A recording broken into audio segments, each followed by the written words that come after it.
Hello, everyone. So, welcome to another live session at Fabric Cafe. The meantime, let's see who do we have, and let me make sure everything is all right. Let's give some time for others to join as well.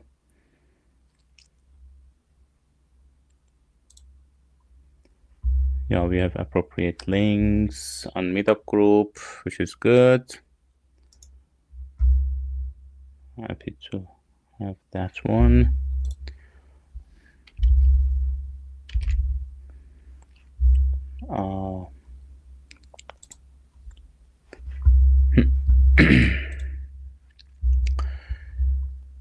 Cool. So, yeah, let's have a look at the chats and see who do we have. And please just confirm if all is good with my voice, and because previously and the resolution also. Previously, you know, in the other sessions we had some issues with the voice and the resolution. Just if you know someone can confirm it. Awesome. Yeah, hello from Vancouver. Nice, thank you. Nabil. Yeah, from Ohio. Nice. Hey, Isaac. Welcome. Oh, thank you very much. Yeah, today I took the exam actually. No, I actually planned for the exam to be taken exactly after, you know, our fourth session was done actually. And yeah, today was successful. Thank you very much. Awesome. Thank you for confirming, Shannon. Awesome. And we have someone from Paris. Oh, nice. What time is it? Cool. Nabil, yes, perfect. Awesome. Thank you very much, everyone, for confirming. How long did you prepare for? You know, for Fabric, let me just tell you something like this. For Fabric, which is a diverse, you know, has diverse areas and workloads, and needs your, you know, attention to each of those guys in different, you know, personas. So it really takes time, a while, that you get along with all of them, you know, if you want to be perfect in all, or at least, you know, advanced or in intermediate level for all of those areas. I would say maybe 2-3 months if you know have a you know, consistent learning plan. But to be honest, some part of that goes back to your experience from your background. For example, for myself, I believe that my knowledge in SQL is good, right? And where this, you know, the sections that we are talking about, the SQL querying, you know, I was just answering them right away. But for other sections, for example, for the Power Query, you know, I don't use the Power Query that much. I use that a little bit, but not that much that I know all of the functions, blah, blah, blah. So it took no time for me to get along with that. However, we had the, you know, actually, we, as you know or might not know, you have access to Microsoft Learn documentation and the website during your exam. And you can just quickly search, but you need to manage your time, which is the more important part of your exam. And maybe some updates from DP-600 exam. Not the updates, actually, my experience. I didn't see any question from KQL. If anyone has seen in the recent exams if you have attended. Please let me know, because it was there in the skills measure and in the study guide, but it was not available in the exam itself. Yeah, but really depending on your experience, how how fast you can just level up your other skills. You need the skills from your DAX querying, you need the skills from Power Query. You need to know the whole fabric as overall, and your experience from data warehousing, your experience from mostly in SQL part, and your experience from how you do the data cleansing and these kind of stuffs. Yeah. Hey, from Dallas, Texas, Isaac, nice. Thank you very much. Shannon, hi, Ashkan. Yeah, thank you for, yeah. Isaac, I know that the KQL originally is part of the DP-700, but if you check the skills measured in DP-600, that was applicable, actually, that was effective from end of October, if I'm not mistaken. KQL querying is part of that, right? And even how an event stream can be integrated with OneLake. So these were, the things that was part of the study guide. Cool. So I think we can kick it off. Let me share my screen and let's have it. But if you just write for the exam and you've passed it, or you want to share your experience, please express yourself here, or maybe we can chat offline. But yeah, I'm actually happy to hear your experience. Cool. Let me share my screen and start the session. Share the screen. Cool. Yeah. DP-700. Yeah, as most of you know, our DP-600 bootcamp was completed. And there are, of course, lots of areas that needs to be studied by yourself. On the DP-600. In a bootcamp, you cannot cover every single detail. But the thing that I tried to manage in our live session was the hands-on experience, right? Just let's do it. It is not only the theory. When you do it, it is going to just when you practice something, it is going to just stay in your brain, and you can basically just remind that quickly, and at least one time read or skim the documents of Microsoft Learn, and during the session you can just quickly find it, and how to navigate in Microsoft Learn documentation. So it is very important that you make yourself familiar with that one. Anyway, so DP-700 session 1. Today is 10th of December 2025. My name is Mehrdad, for those guys who are new here, the Microsoft Learn expert and the community lead of Fabric Café. I live in Vancouver, Canada, and always a learner.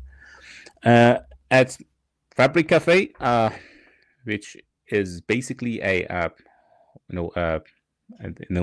its main home is Microsoft Learn community, tech community, and we have weekly and bi-weekly Fabric coffee sessions, inviting the speakers. We have we have done actually I think 49 or 50 sessions so far.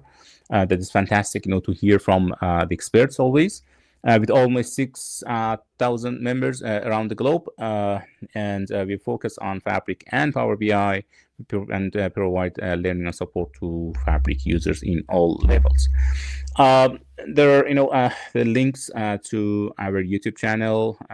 Feel free to subscribe on that. Feel free to rewatch it and share with your network. Maybe someone can make benefit of that. On our LinkedIn page, we do our announcements there, and you can just join the community group in Microsoft and in the community of Microsoft Fabric to start the discussions, ask your peers, ask the experts to help you, or sharing your experience. If you learn something, you think it is useful for the community, you can share it. And in the meetup group, where we announce our sessions, the events that we have, and for sure we would like to hear back from you by rating the session and providing your honest feedback. There's a code of conduct when you join the online sessions. Thank you very much for adhering to all of these stuffs. And the session number 1 of this guy, but answering one question from Ashkan that says, did you use Microsoft Learn during your exam? To be honest, I try to manage my time, and maybe in the last 3 minutes, let me just put it in this way. You can always, mark the questions for that section specifically, just to review. You review your answer after, at the end of your session before you submit your answers. You can mark them, and it is my suggestion as well that just answer something. At least you can do that. You can guess something, right? You can just leave them for end of your session, and if you get more time, if you have some left time, you can just go through them. And for those guys that maybe you think you can find the exact documentation, and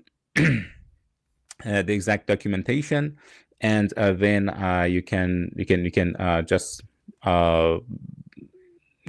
find the answer from your from the Microsoft Learn documentation. I you actually used that in last 3 minutes. I couldn't manage my time. It says everyone else frozen. Let me check my sorry, I don't want to be like let's check. Okay, maybe it was your issue. Okay, no problem. Great job. Okay, cool. Okay, awesome. Let's move to the next slide. Today is basically we're going to talk about this new, this exam at DP-700 and compare it with the other certifications that are available. A brief introduction of a Fabric, understanding and managing a Fabric environment. We are just going to look at what's happening with the ingestion and storing the data options, but we will have a more detailed session in our next session and the other one for ingesting, storing data, and integrating data sources in Fabric. But today is going to be more overview of them. There are 3 or 4 3 available certifications. PL300, DP-600 that we discussed. The PL300 is for the Power BI data analyst, and this one DP-700 data engineer, that basically replaced the Azure data engineer certification that was retired last year, DP-203. And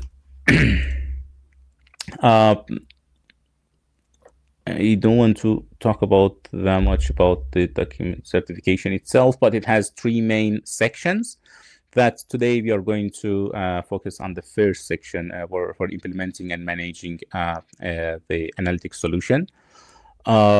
However, like before, like our previous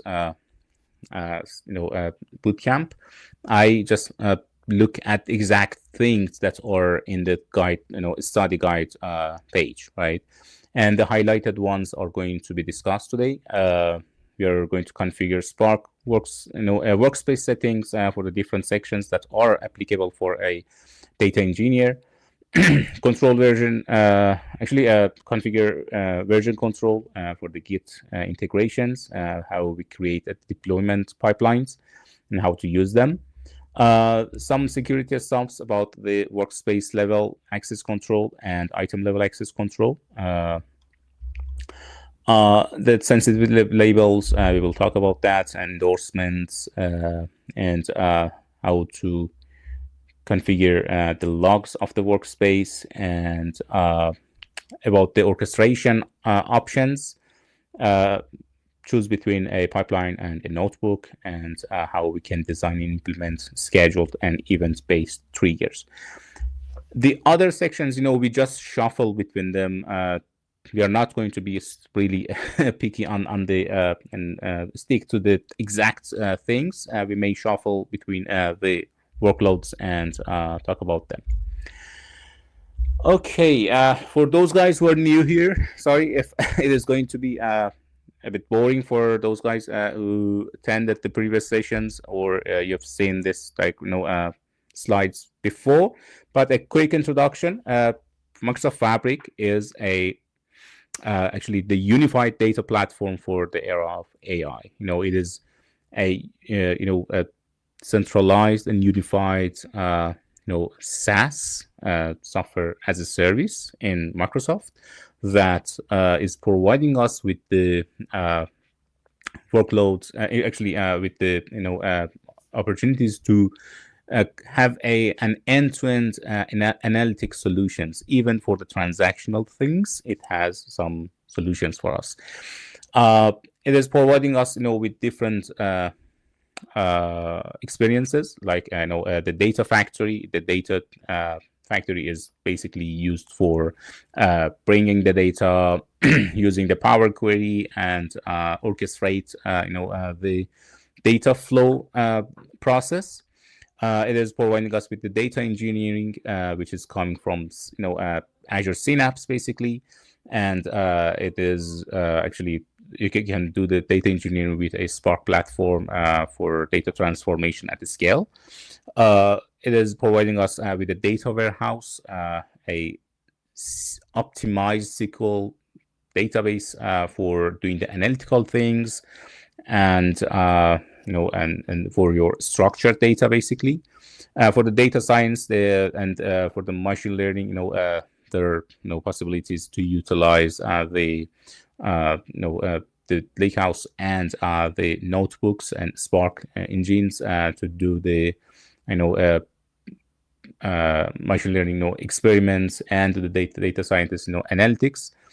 It is providing us with the real-time intelligence for the streaming data that is coming to Fabric from real-time sources like IoT devices or Kafka or IoT Hub, and eventually the business intelligence part of that, which is the Power BI for translating the data to decisions. It is the whole part of that. However, on the side of that, we have the databases in Fabric, and recently in the Microsoft Ignite, we had the other workloads like IQ and the other stuffs that are not part of our discussion now.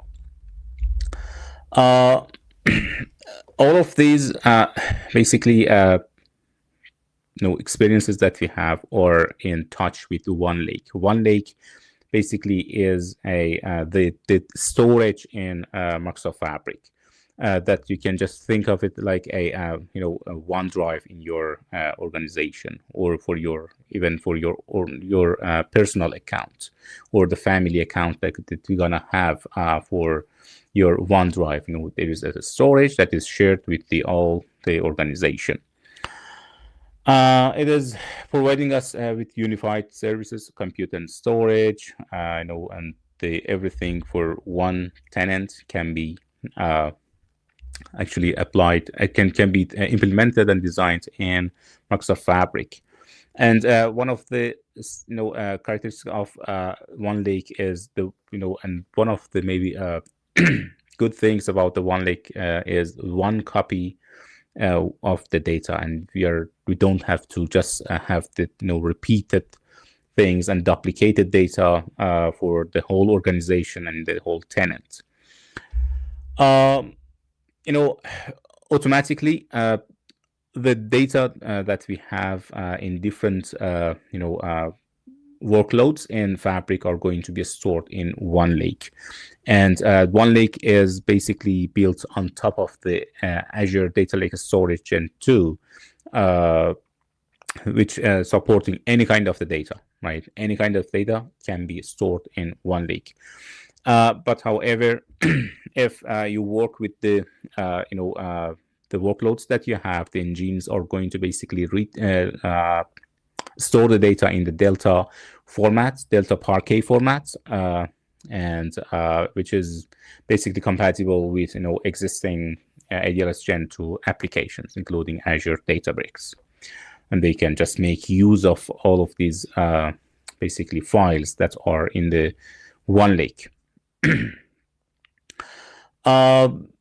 And the data in OneLake are basically the folders and files that are addressable,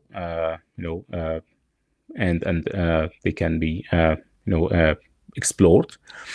And basically, when in the storage accounts that we will just connect it to our Fabric capacity and Fabric portal, is every workspace is going to be a folder, right? It is going to be a hierarchy of the folders that we will have, the containers, basically, in Azure language. Yeah. And so in Fabric, you can basically, literally bring the data from anywhere. You may have some data in your Azure resources, like Azure SQL database, Azure Cosmos DB, or you have some data in Oracle, you have some data in PostgreSQL, whatever you have. You may have some semi-structured data in your Amazon S3. You have them in your Google Cloud, or even in the ADLS Gen 2, or even in your local machine, which is going to be on your on-prem. Basically, the data can be ingested from any of these kind of sources. However, we have different techniques of each of these guys to push the data in. Some of them are going to be mirrored into Fabric. Some of them are going to be short. We will have shortcuts to those basically data sources, to not moving the actual data, but we only just make a shortcut and bring the metadata of those files into Fabric. And the data eventually is going to be landed in our OneLake, and there will be the engines that we have that are going to work with those files, or Parquet, Delta Parquet files, or Delta tables, basically that are sitting in OneLake, and all of those personas that and all of those engines that we talked about are going to work with them, like data warehousing, like data engineering, and data factory.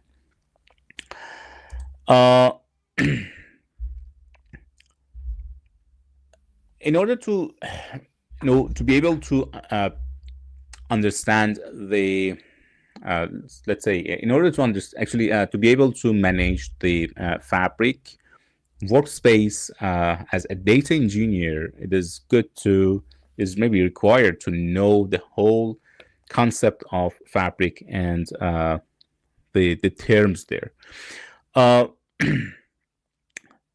Each let's say each organization has one tenant, right? It is the tenants. It may have more tenants, but it is going to, at least one tenant is going to be required for a for an organization. It is really rare, or maybe for the very big organizations that may have more than one tenants. However, let's say an organization have one tenant that can be purchased or actually configured in the Azure portal by the the admin of the systems. And then underneath of that, we have the capacities. The capacities of Fabric are basically the licenses that are listed for for the organizations, and you can either use the trial version of that, or purchase one of those capacities that are like Pro, Premium Pro, or Fabric capacity, and so on and so forth. So, however, we have actually I have the trial of that, and the trial, Fabric is basically providing you with a trial version of a F64 SKU. The next term is domain. Basically, for that capacity, let me just complete this. For the capacity, the workspaces are going to be linked to a capacity.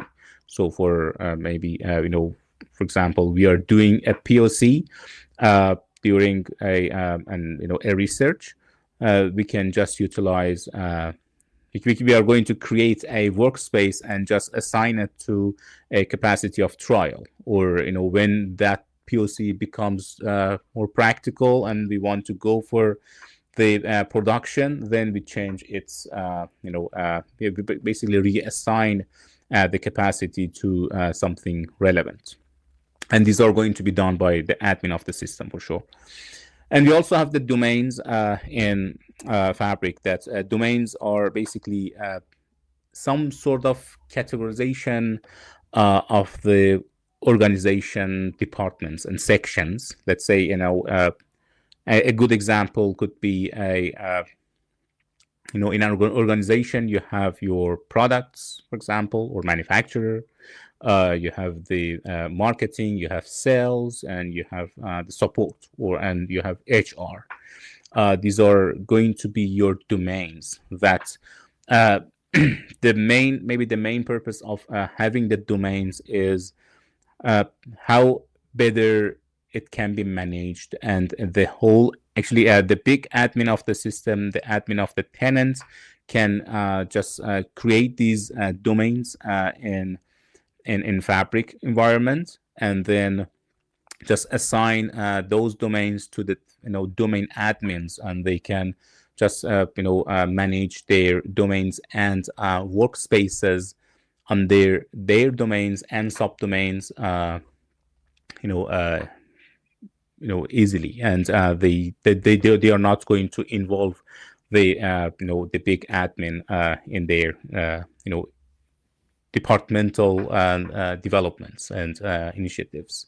So on the other side, we just found that capacities are going to be assigned to the workspaces. So a workspace can be assigned to any capacity, and on the other side, a workspace can be assigned to a domain, right? So we can have a many-to-many maybe relationship between capacity and domain in Fabric. And we talked about the workspace. Workspace is basically a container of the items that we will have, and it is going to be used for, again, grouping the items that we are working with, and it is going to be used mostly for, just having an isolated environment for your work and for the security stuffs. And the items are actual items that we are going to utilize there. For example, a data warehouse, a Lakehouse, or something like that. About the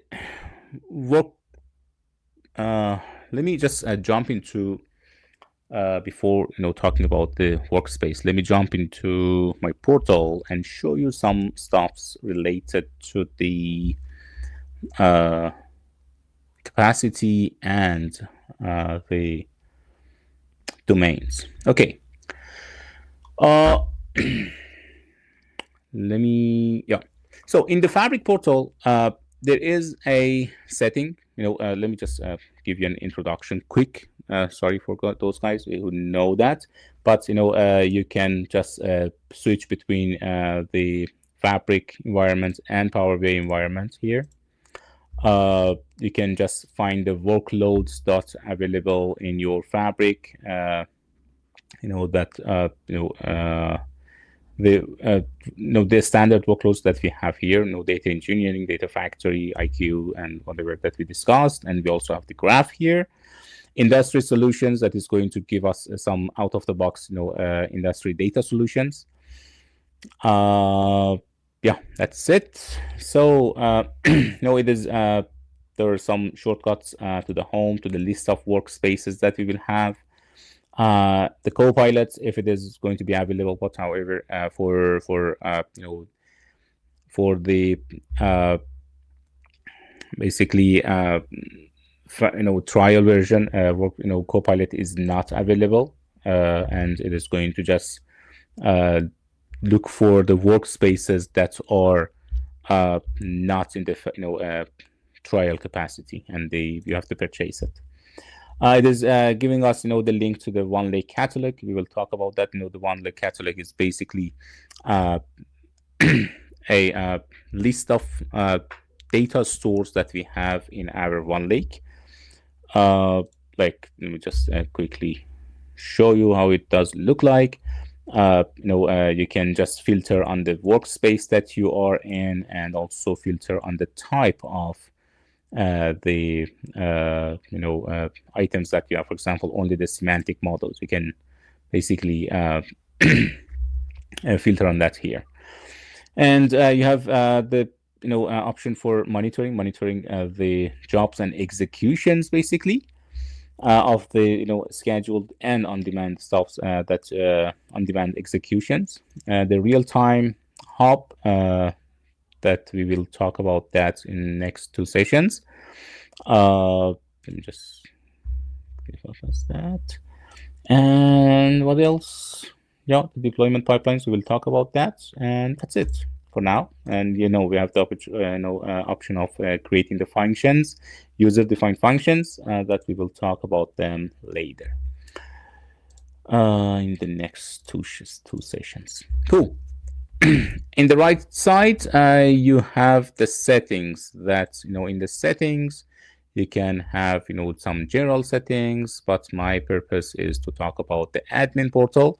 In the admin portal, there are lots of things that can be managed by your admin, the admin of the system. If you're admin, you can have access to it. If not, the admin has to do it. But about the capacity that we discussed, it's good to know that that it is going to list the capacities that we have. You can either purchase it or have a look at it. However, I have a trial one, and it is the region is Australia East, for example, and it is giving me the 64 units is active and 15 days left. I have to renew it. Sorry.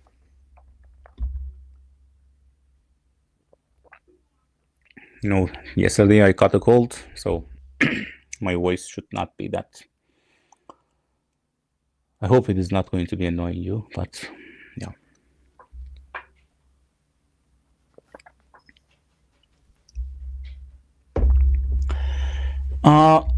These are the list of your capacities that you can just switch them on, off, or manage them. However, these capacities also can be managed in your Azure portal.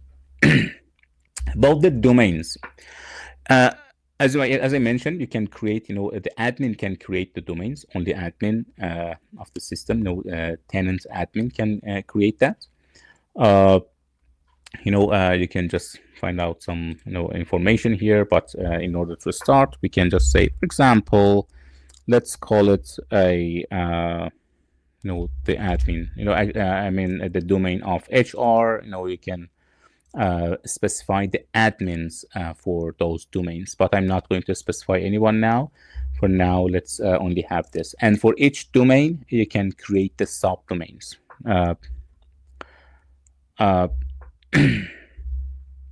For example, let me just rename it to something else. The HR should not be a good candidate for this one.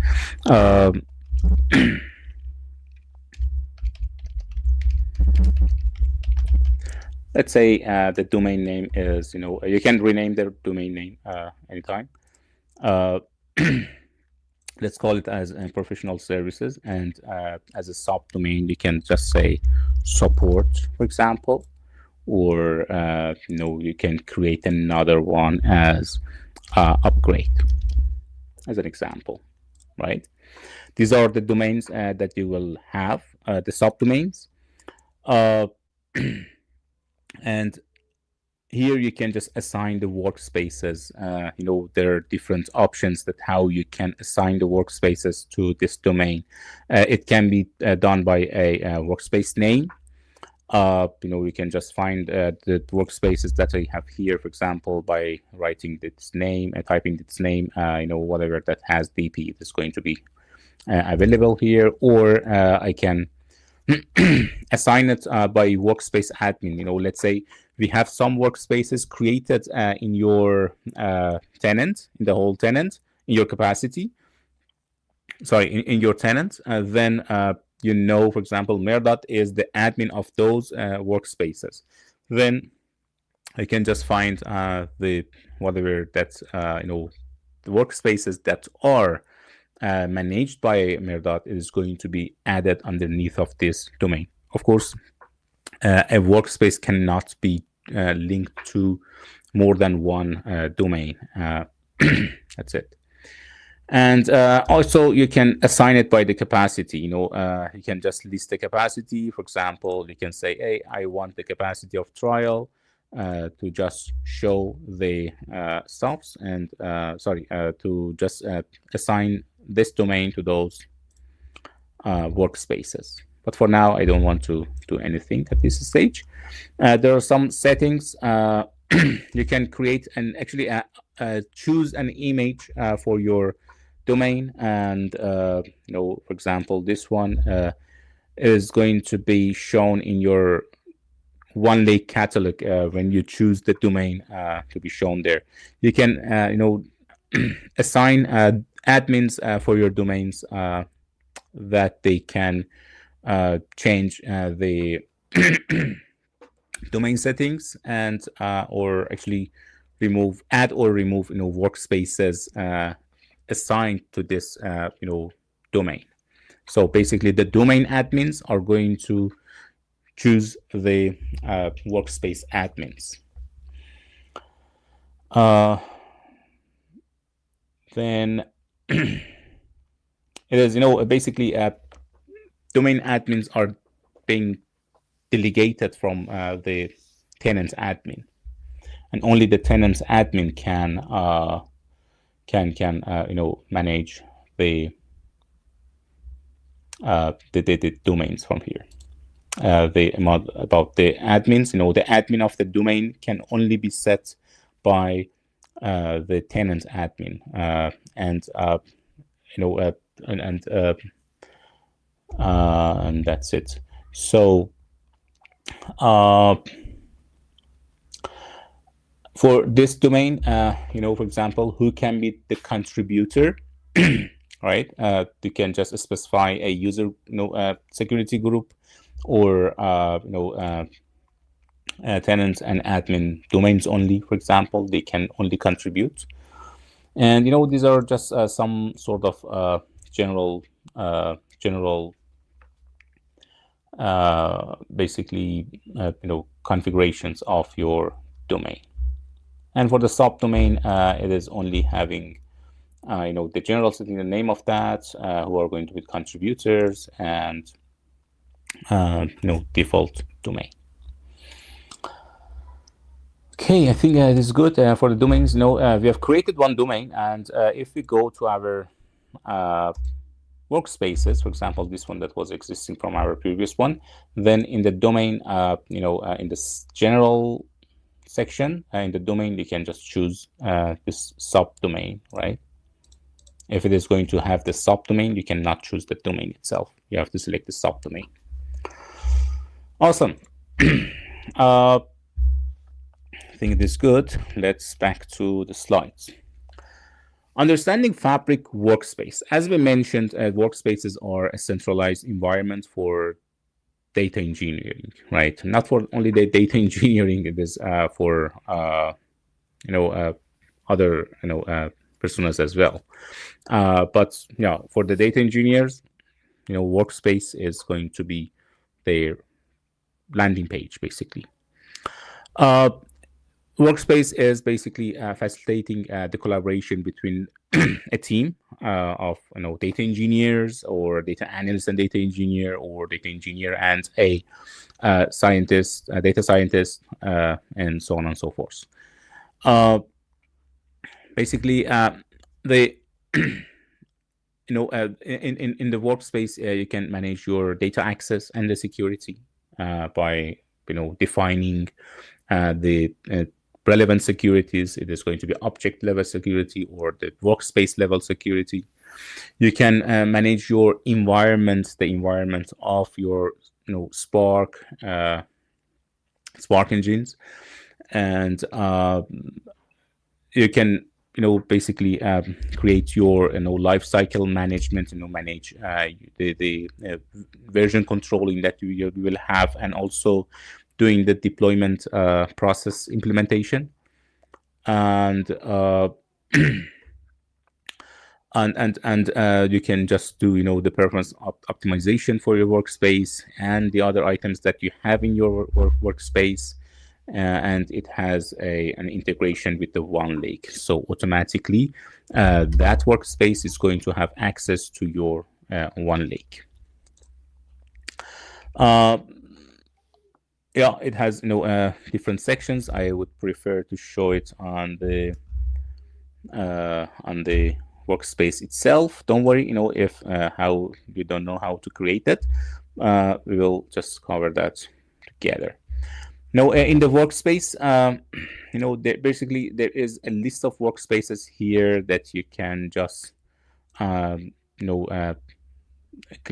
select from that list to just show the workspace for you. And you can by selecting the other workspace, you can choose the current workspace that is showing on the top now. You can create the items here. You can see and create your workflows, task flows, basically.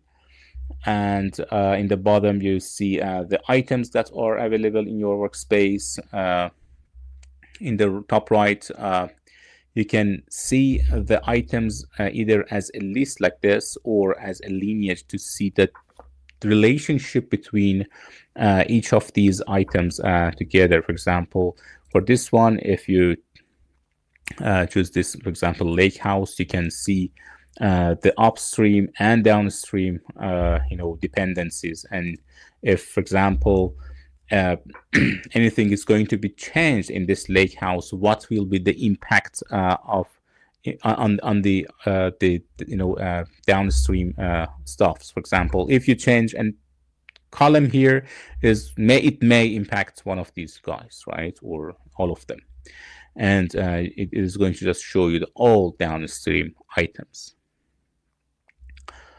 But the child items are the immediate items that may impact. So, and if there is any plan to change something, you can just notify the let me just find it. For example, if you change something in your semantic model, and it is going to impact those child items, you can notify the contacts. The contacts are basically the owner or the contact list of this item. You can just plan it in ahead and just say, hey, this data set is going to be changed, blah blah blah blah, and just be aware of that. By end of this date, it is going to not be available, or it is going to be improved. And they can just take the relevant actions. Let's back to the list view. So yeah, we have the workspace setting and manage access. So by manage access, basically you can provide your the team that are going to work with Fabric environment from here by assigning them to a role, right, or assigning the role to them. You're gonna add the people here, just listing these guys from your organization, and then you can just provide them with either an admin, member, viewer, or contributor, and each of them has a some sort of permissions. Let me just check Fabric roles permissions, the roles in workspaces. I prefer to maybe show it like this to you. Basically, we have 4 levels of the roles, right, in Fabric: admin, member, contributor, and viewer. Let's start from the very top one. For the admin, they can basically update and delete the workspaces, right? The admin of the workspace, I mean, right? That could be assigned by our domain admin as well. And if we don't have any domain management, then the tenant admin can just assign the admins for the workspaces. However, the admin of the system can update and delete the workspace. They can add or remove people, including other admins, right? Members can do anything that admin does, except for deleting and updating workspace and removing people from that, from the workspace.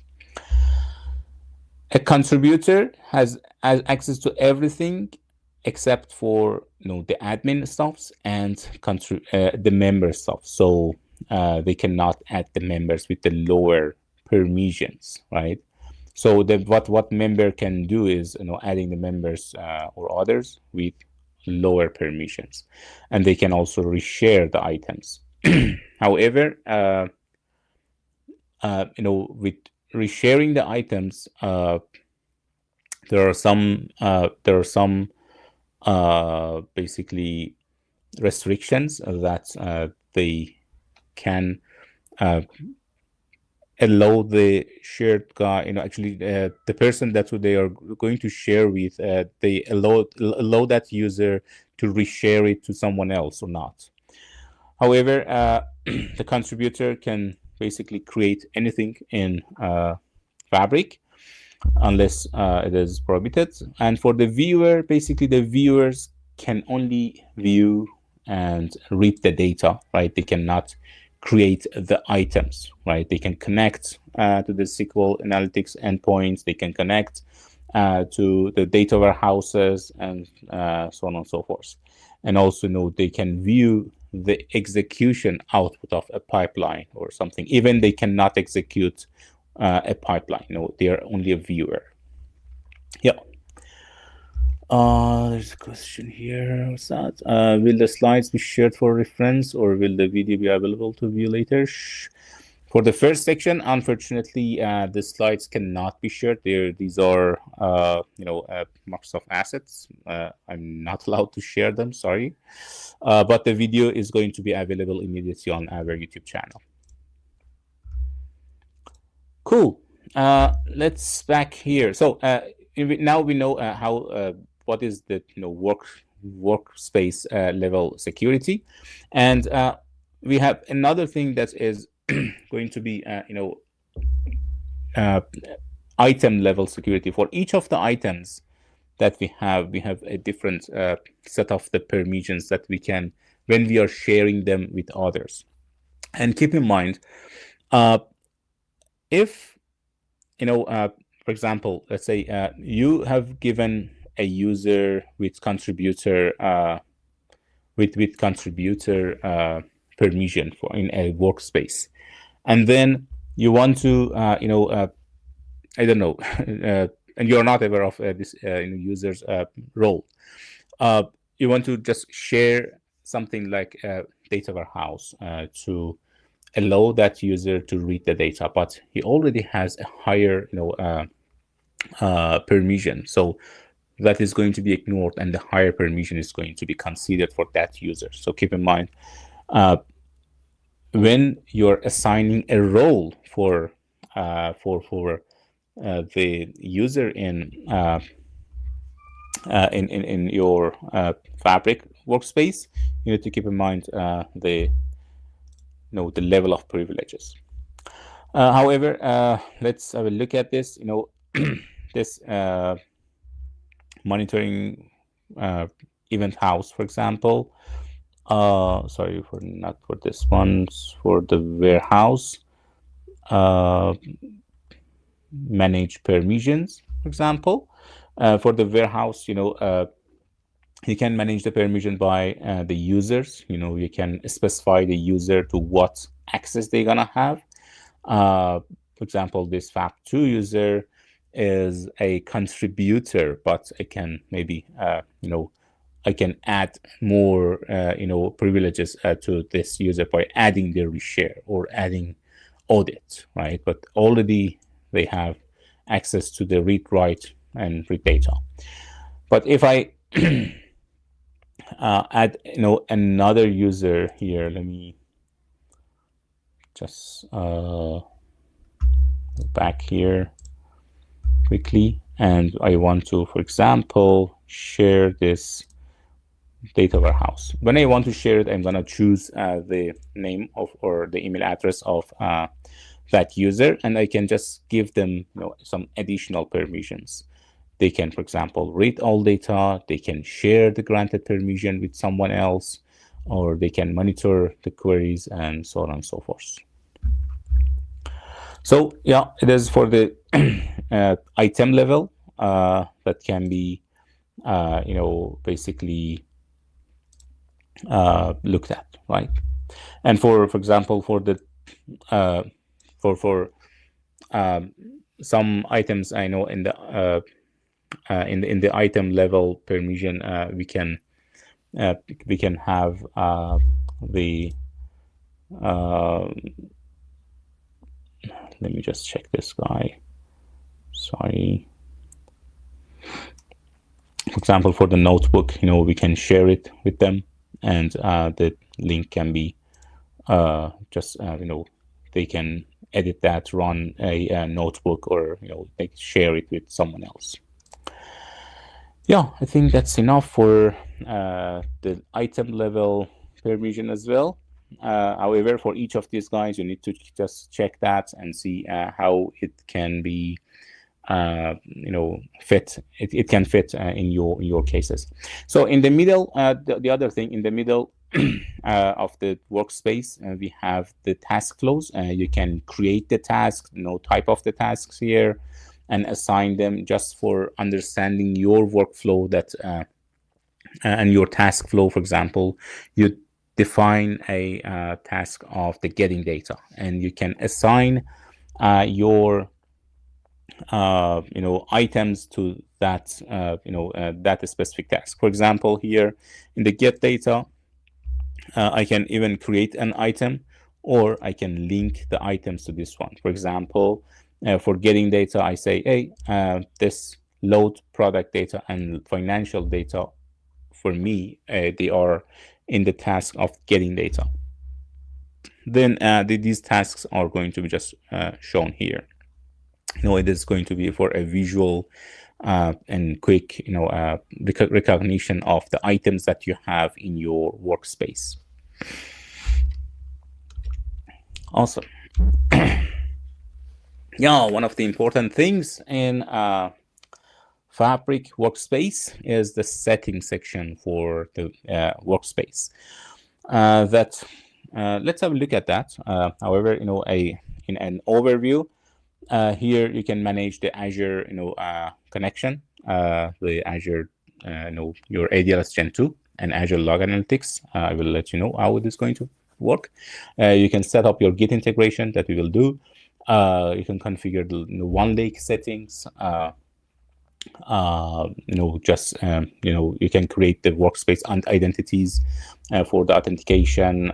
You can just manage network security and private endpoints. You can add event house for monitoring workspace activity, and the other sides are related to the data engineering section that you can manage your Spark configuration, set a default Spark pool for the workspace, and how to adjust. We can adjust the compute settings for your notebooks and Spark jobs, plus configuring runtime settings for Apache Airflow jobs. But let's have a look at this one. So for the bootcamp that we have, let's create a new workspace. And the new workspace, let's call it DP-700 Fabric Database. Fabric Database, that's good. And when you are creating a workspace, you can assign it, an image. You can assign it to a domain that we have created. However, they can be, assigned later as well. You need to actually provide a contact list. The one who is creating that, which is the owner, myself. It's going to be there. Even you can just add more contact lists here and assign it to a license. The license that I'm going to assign is my trial. And when I'm assigning to the trial, or whatever that they have here, from premium above, right? When you choose Pro, it is not here, but from premium above, you will see the semantic model storage format, which is going to be the default storage format for your semantic models, that you can just define it to a large semantic model. However, if you even choose the small semantic model storage format, you can just change it later for your semantic models when you see the data is actually it is the large semantic model applies to your use case. That in most of the cases it is going to be applicable. And if you don't know about that, the semantic model, it actually the size of that can be considered larger for having a better performance for refreshing your data when you have large data transformations, basically. But yeah, depending on how big your semantic model is and how it is going to be calculated and transformed. However, I will go with the trial and keep it as a small semantic model for now. For the template apps, I'm not going to work on it now, but however, you can create it, and we will talk about this one maybe later. Okay, yeah, we have created our workspace in the capacity of trial. And yeah, let's go to the workspace setting. In the setting, there are different sections that as a data engineer, you should know about, some of them, most of them actually. In the general, as I mentioned, you can just have those stuffs that we, in the creation of that, we looked at.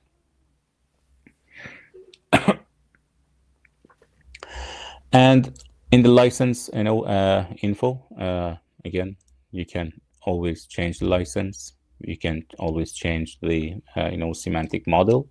And also it is going to give you the connection link. This connection link is basically going to be available for you when you want to connect to the data sources in this workspace, like the data warehouses, data lakehouses from your basically data editor tools like SSMS, right? And or even from Visual Studio Code, where you have the extension for that. However, it is going to be available for you if you want to just connect to your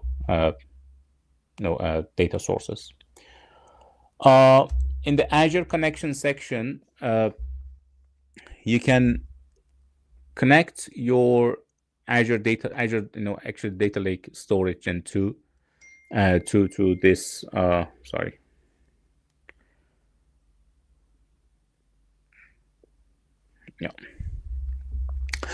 you can connect your ADLS account to this OneLake, actually to this workspace, and your data is going to be available there. You can just configure it, and however, in low permission for this one. And for the Azure Log Analytics, basically it is a the famous Azure Log Analytics that you can just configure it and link it to your Azure Log Analytics, where you have the other resources in Azure, and you can have a an overview of what's happening in your Fabric as well, right? All of the logs that are happening in your workspace, like creating a item, or the whatever that is happening in your workspace, like the execution of them, or even I think accessing the data the access data is going to be monitored somewhere else. But for this Azure Log Analytics, it's going to be in the workspace level, not the data level. The system storage is basically going to show us our models. Let me just show you something here quickly, that how it does look like. For example, for DP-600 that I have here, if we go to the workspace setting, it will show the semantic models that I have, right? And it is showing me how big my models are and what is the size of them. So yeah, let's back to this DP-700 one, and storage. The next option, the next setting in the workspace setting is the Git integration. So for the Git integration, let me just see if I have any slide for this. For the data, let me just look at this. So the data security, we talked about the workspace roles. We covered the item permissions.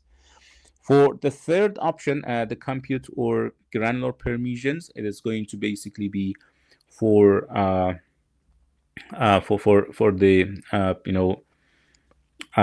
the data permission itself, data security itself, in the role level of the role-based, actually role level securities, or the column level securities, or even the object level securities in the data storage, that we will talk about them when we reach in warehouse, data warehouse in Fabric.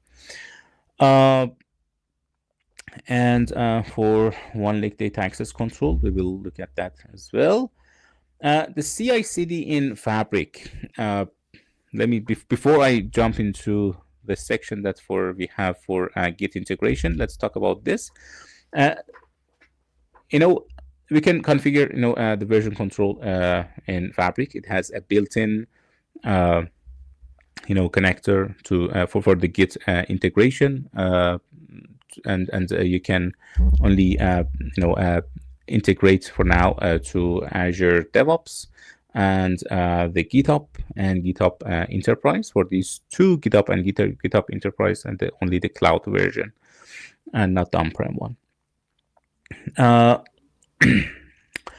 We, for this, I know, implement data projects, we will do that when we reach in data warehouse again, and we will create and configure, deployment pipelines in a bit. So for the Git itself, let's have a look at what we have. For the Git, as I mentioned, we can connect it either to Azure DevOps or the GitHub. So before connecting them, we need to, maybe create a project and a branch for that. Let's have a look at it, and quickly, let me just go to my GitHub. Let me create a new repo, and let's call it DP-700 Fabric Database.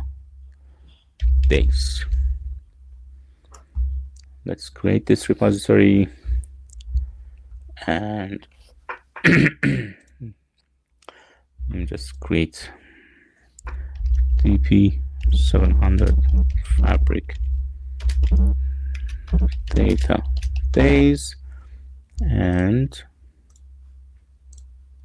let me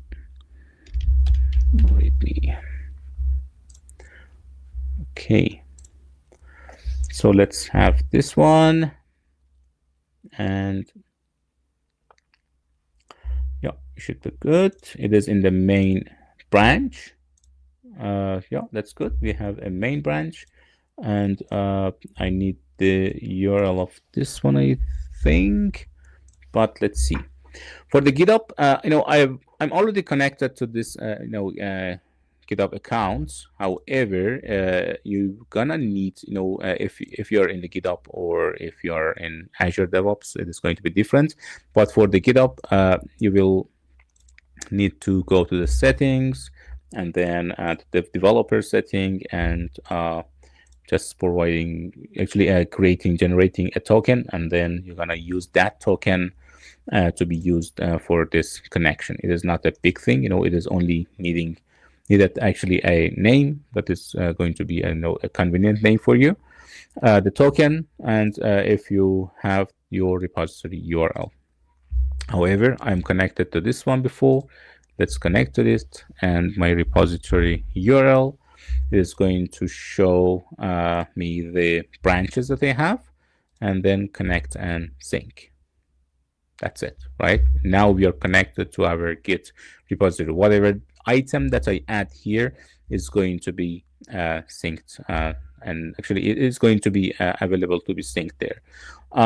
For starting, let's create a Lakehouse, for example, my Lakehouse, and let's call it DP-700, my Lakehouse. I just want to have a appropriate name for this for now. I don't want the schemas. Yeah, let's have the schemas as well. So once this Lakehouse is created, the source control is going to identify, hey, it is a new one. I don't have it in Git, and you can just push it to your source control.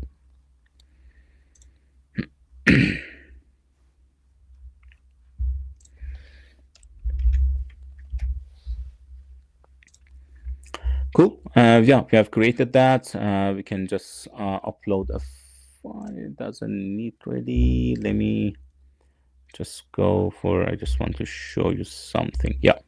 Now here you can see, the source control has one item which is added. The status is added. I can just select it and commit.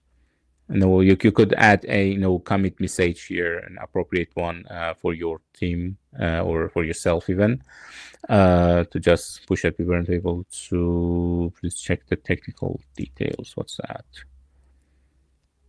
Credentials not authorized. Oh, why?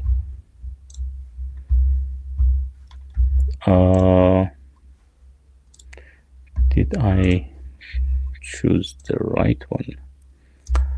Let me quickly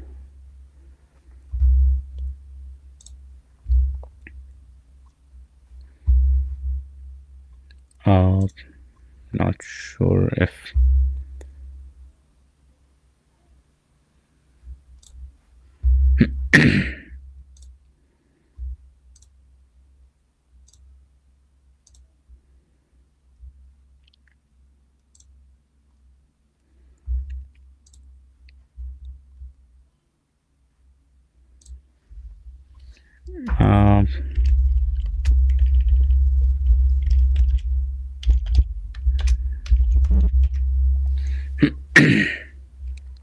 let me see. It has read and write access to code. It should be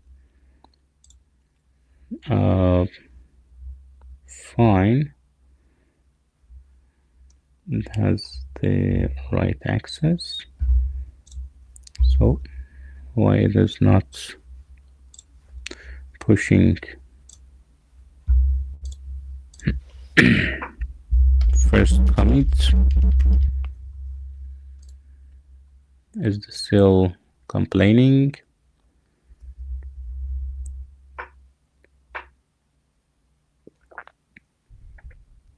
Yep, committed. I don't know what was the problem. It happens. So anyway, it has been pushed to our source control now. Let's have a look at what it does look like, how it does look like in our GitHub. So here now you can see a folder has been created as the name of the item that I have, DP-700, my Lakehouse, .Lakehouse. Basically this is going to just add some names to your object name, but it is going to just show you the shortcuts that you have created or the the metadata that you have. However, it is empty. There's nothing, right? And the other thing that is applicable for CI/CD in Fabric is the deployment pipelines. Basically, when you work in a IT-driven company, you are not going to only work in one environment, right? Basically, you're gonna start from your development environment, then you push it to a test environment for even either your clients or your colleagues to review that, to test it. And then once everybody is happy, you have the thumbs up, then you can push it to the production, right? So in between, you need to just deploy whatever that you have, changed or created from dev, just push them to test, then prod, and it is going to be always there. From the prod, the business users are going to, bring up, something new, or defining a new project, or a change request coming to your office, right? Then again, it is going to be just having this cycle, and it is making the continuous implementation and continuous delivery or continuous deployment. So in Fabric, we have a deployment pipeline built in that is basically, you can just define your environments, and then you can compare the items between those stages. The environments that you're talking about are workspaces. Basically, you are going to create a workspace for your test environment or for your prod environment. Then you can just create the deployment rules to have a smooth deployment for your application and solution that you are basically creating. And all of the items that we talked about are also available and visible using the Fabric REST APIs. If you're very keen on using the REST APIs, there are some possibilities, and also it works with Git commands to commit and update workspaces. Let's just create the create deployment pipeline. So there's a question before we jump into that one. What is the recommended approach for organizing environments within workspaces? Should the storage pipeline and notebooks be separated into different workspaces, or is it better to keep them together? It really depends on how you're designing your workspaces, but there are some maybe use cases or best practices that are available in the industry. I give you some examples. One example could be, let's say we have a big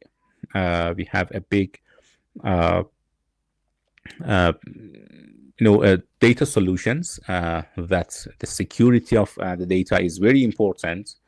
Then you will have your storage, the actual storage, and then your data in one workspace, right?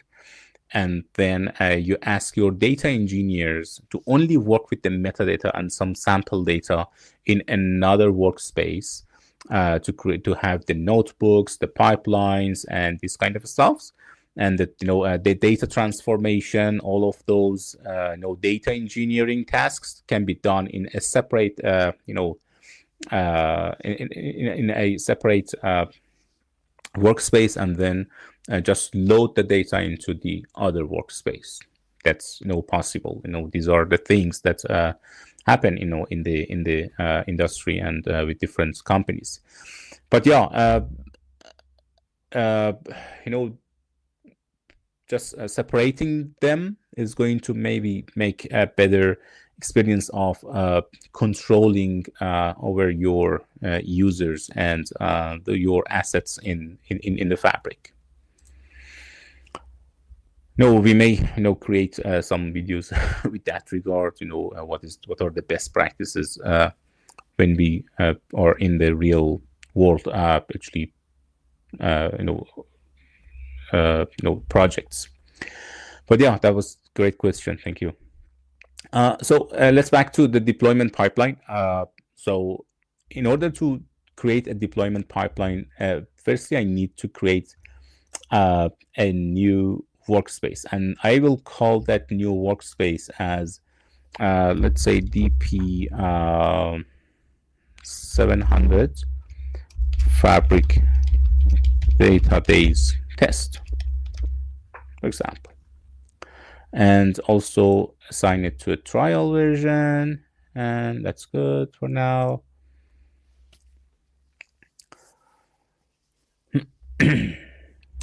So I'm going to move to my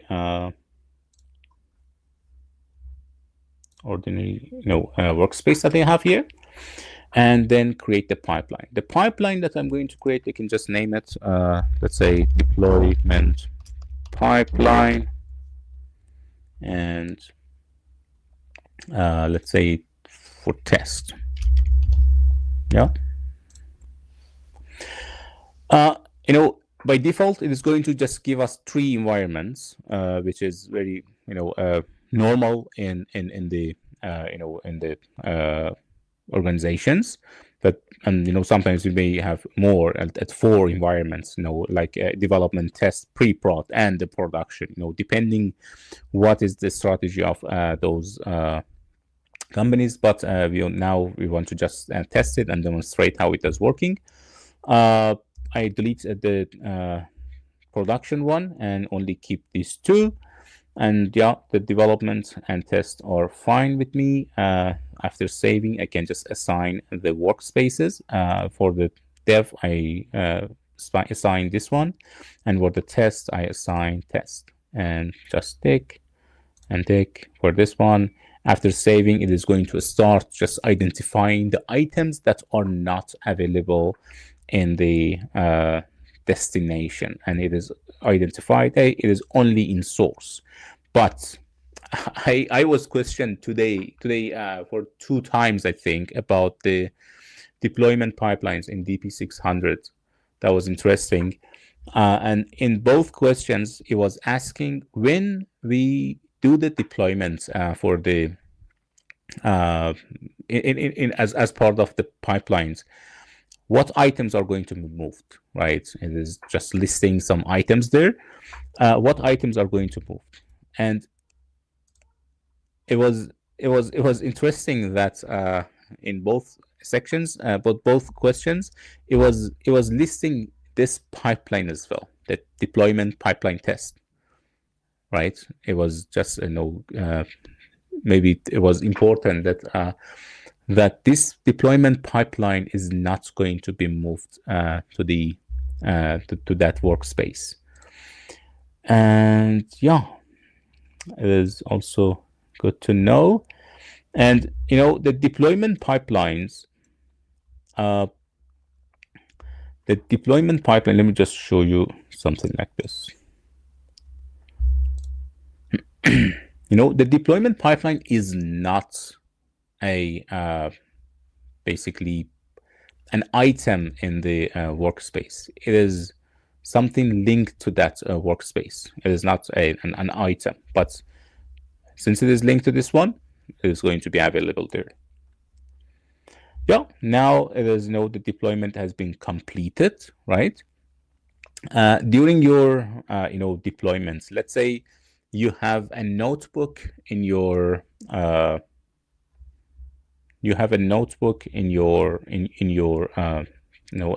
first environment. For example, let's just have some test on it. I'm gonna in the Lakehouse, I'm going to just load a sample data quickly. I don't want this.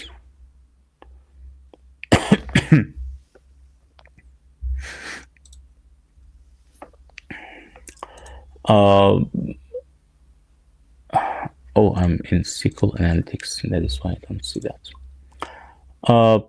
Just let's upload some file. Upload a file. Yeah, start with sample data. I want to see the NYC taxi. Just showing you something maybe that is going to be useful also. In the meantime, let's go to our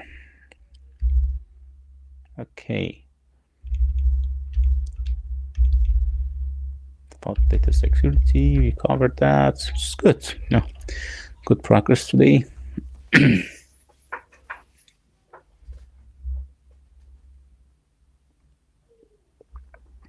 takes time a bit to load the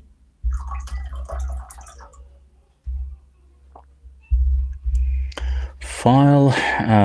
Let me just have a look at my notes just to make sure that I'm not going to miss anything for today's session. We should back to workspace settings once it is done. Workspace level. Cool, that's fine. So now the data has been loaded in our Lakehouse, right? It is a partition. Actually, in a the table in the underneath of the schemas. For example, for in the year of 2017, we have this data, and let's quickly create a new notebook to just connect it to this guy.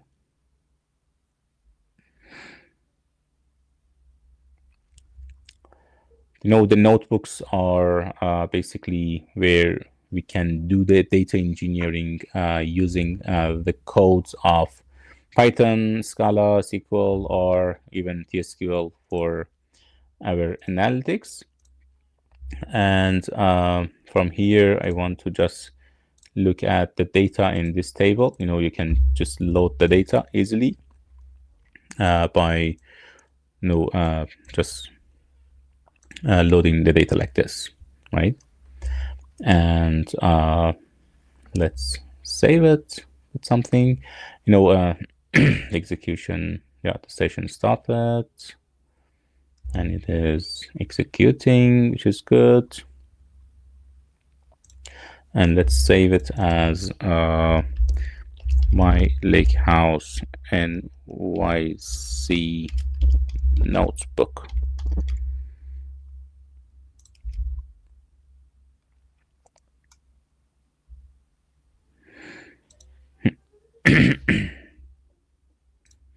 There's no built-in resources here.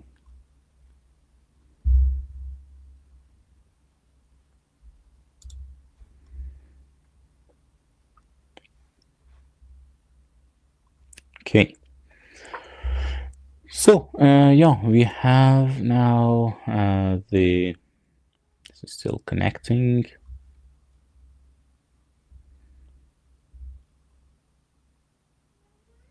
And starting the engine.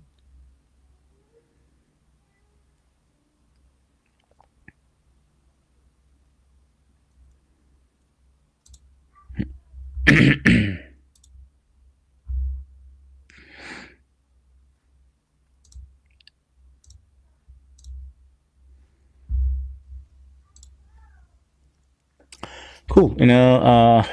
While this one is busy loading, we can go to the deployment pipeline test, right? And let's just refresh that. Yeah, it is going to be basically identified by itself when we load it. And just showing the notebooks that we have created in this one. We can create the rules. For this one, for example, the notebook that we have here was just linking to this my Lakehouse, right? But here eligible for rules is not available here. But yeah, for this one, let's I will look at it later. I need to check some stuffs, but however, if when it comes to it is still not. Let me just do the deployment.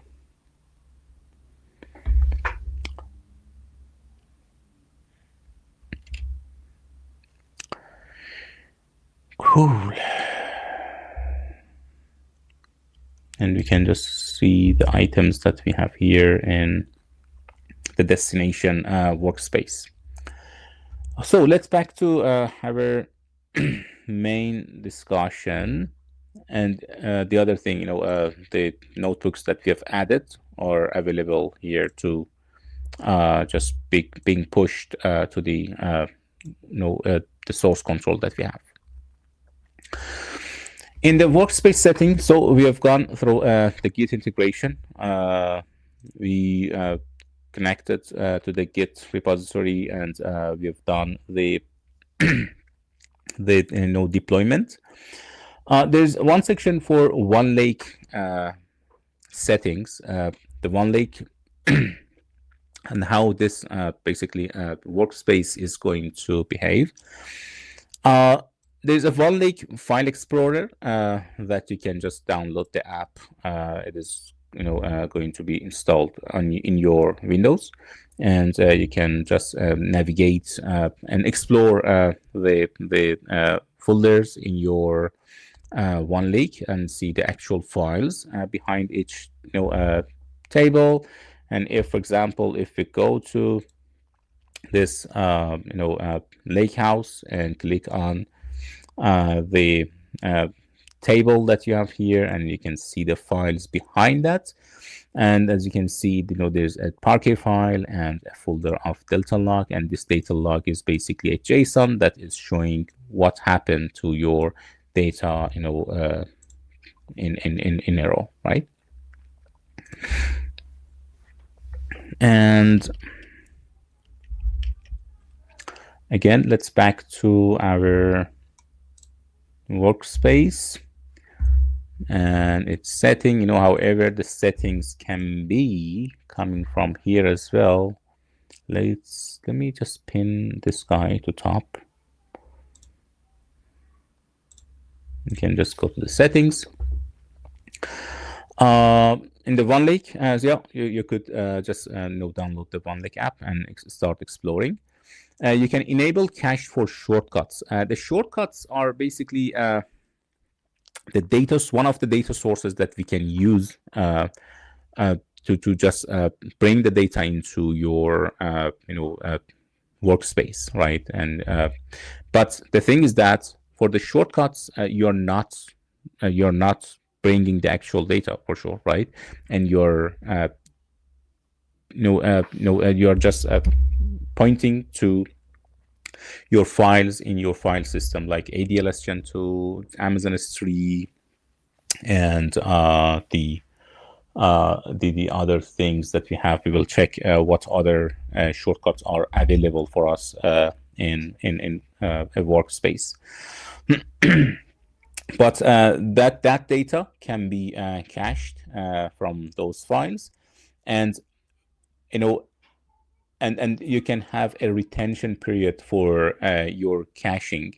The caching it can be just retained for 28 days, and it is going to be reset. You can just set the days that you need that cache to be available on your OneLake, and when you basically refresh the data, access the data from for those shortcuts, is going to just renew this, extend this retention period, right? And after this time, if it is not going to be touched, the data is going to be deleted. The cache is going to be deleted from your shortcut. One of the important thing is that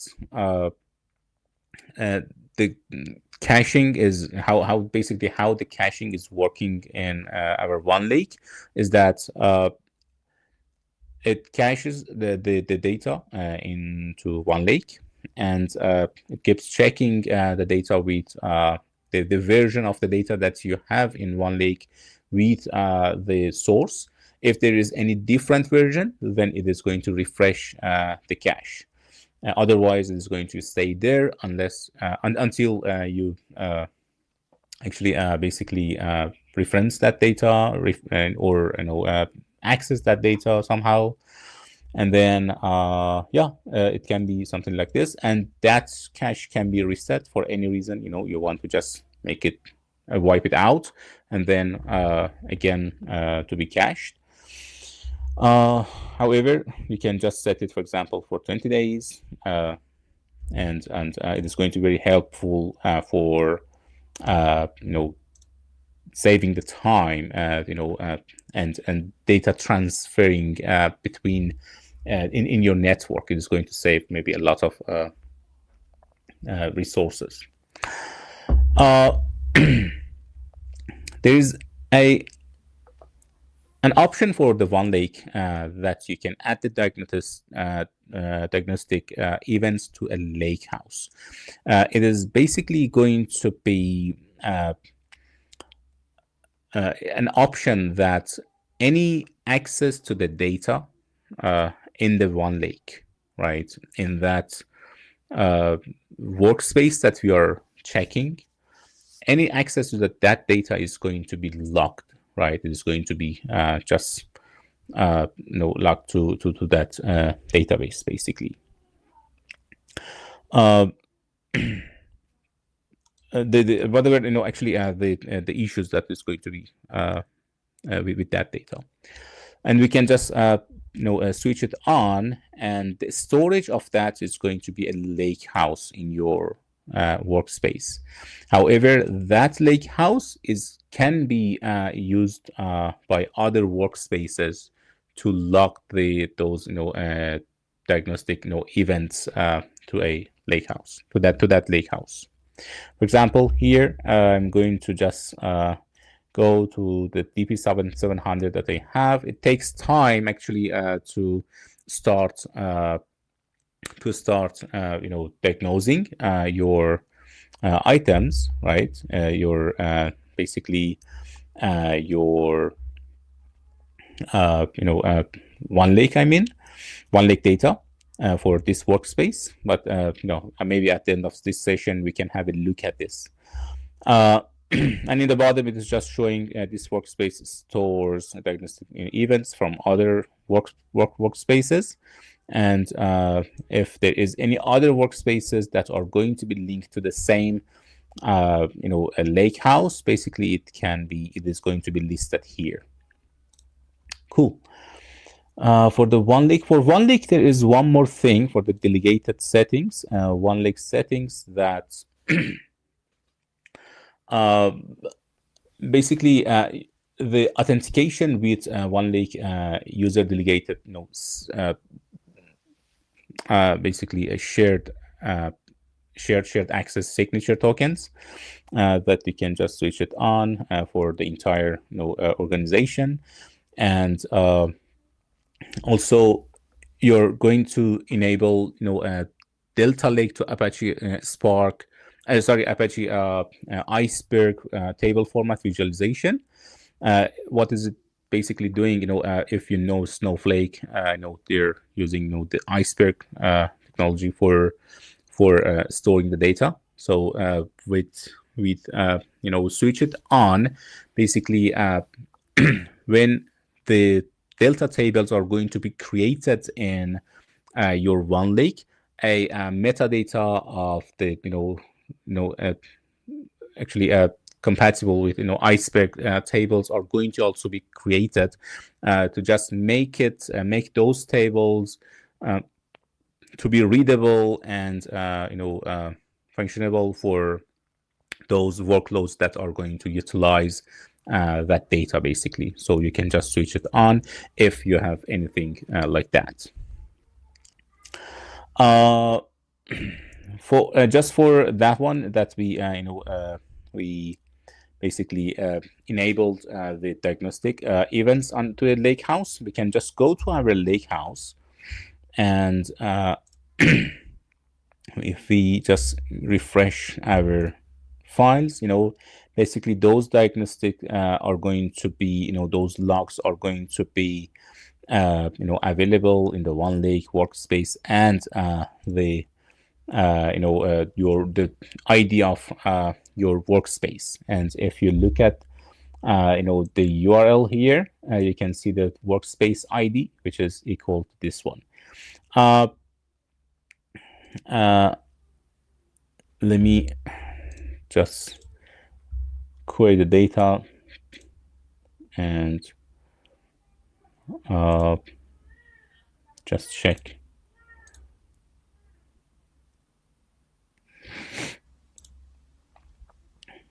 If there's a table for this. Oh, we have the table.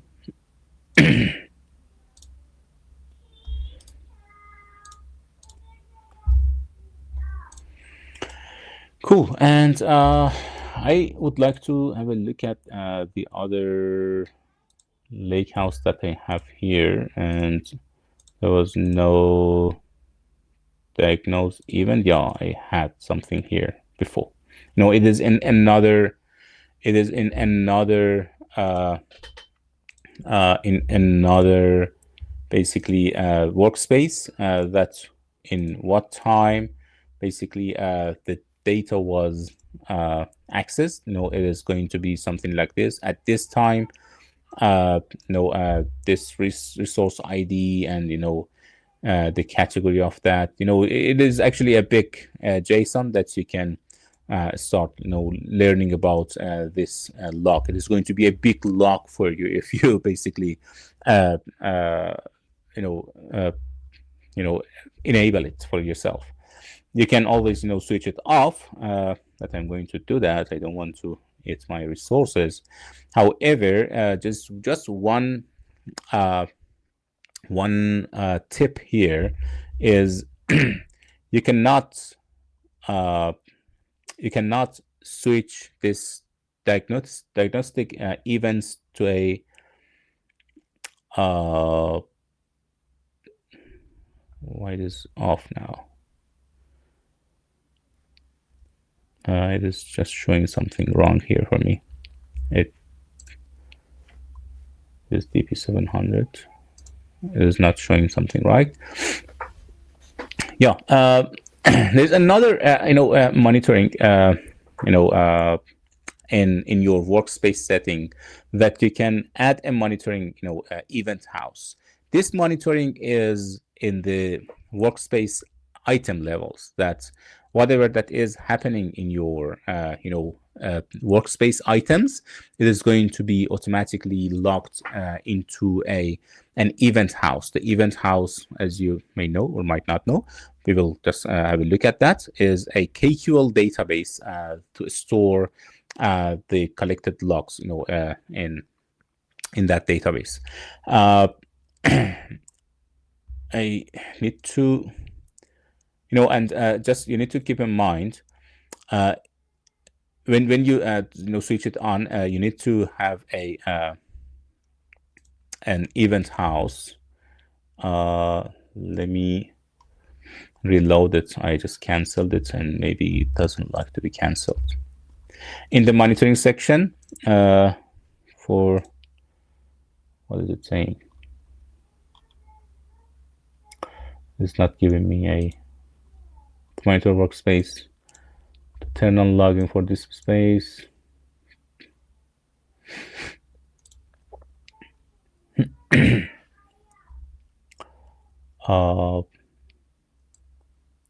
It is not allowing me to do that for now. However, I can show you the other workspace that I have here, the monitoring has been enabled for this, and it basically it is the data is going to be created in the log of all of those logs are going to be stored in this monitoring database. The monitoring database that we have is a KQL database, as I mentioned, and it can be queried, and there are different tables for the items that we can basically check the logs, right? For example, for the event house, for event house metrics, for the GraphQL metrics, GraphQL logs, all of them are going to be logged here. However, they are empty. I just maybe show you something here for the ingest data. Let me check if there is any data for these guys. Nothing. Semantic model log, mirror database. All the tables are empty. Yeah, for example, for this event house metric, it is going to just show us, some data related to the logs. There are some samples that you can find for the log analytics from the GitHub in Fabric GitHub samples. I'm not sure. Fabric samples. In the Fabric samples, there was a log analytics, if I'm not mistaken. Let me just check. No, it is not log analytics. Let me see what should be the name of that. Monitoring sample. Yeah, it is just a monitoring sample. We can just create and connect this one, but I'm basically looking for this monitoring hub.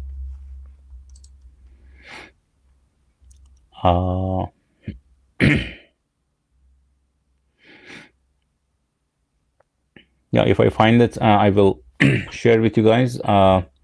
There are some, sample codes that you can find in the Fabric samples for how to basically, how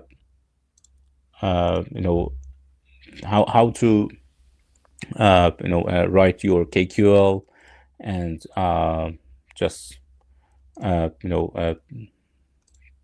and how to basically aggregate them and find the issues that you are seeing there. But it is good to know how you can manage it, basically. Cool. Let's move on to the next section. In the workspace settings, still, for the OneLake, we discussed that. For the workspace identity, the workspace identity is basically you can create, like the Azure, identity that we had. This is something like that. But basically, this identity is going to use as authentication method for connecting to your Azure resources, right? Like Azure SQL, whatever that you have, and the users basically that are in this workspace are permitted to utilize these workspace identities for doing the authentication.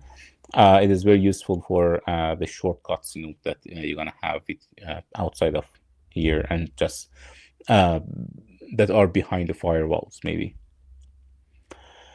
And about the monitoring, we discussed about it for the event house. And important part of that is the Spark settings. As a data engineer, you should know the Spark settings well. Before that, let's jump into the admin portal. In the admin portal, in the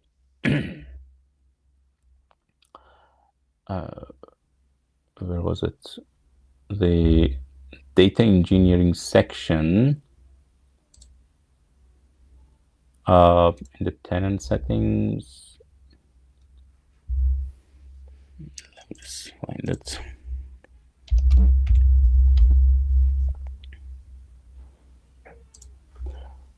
Oh.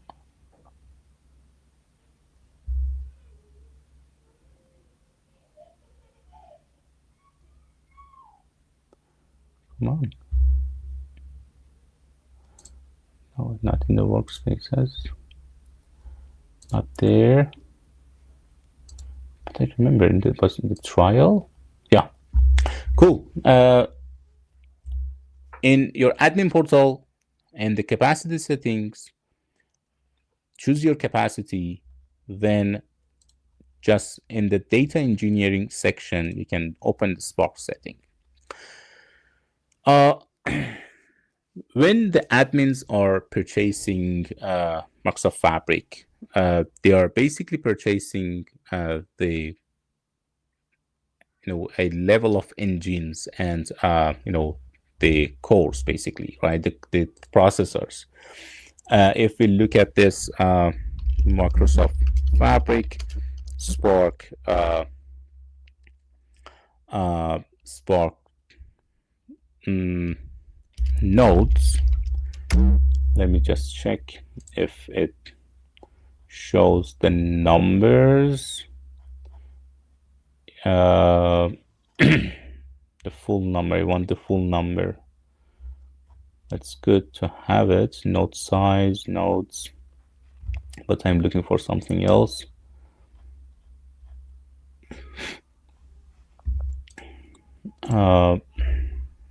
Fabric Spark SKUs.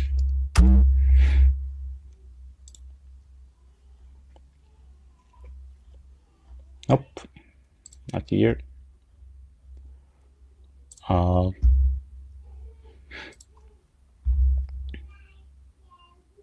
Spark compute is the same thing that we are looking at. Yeah.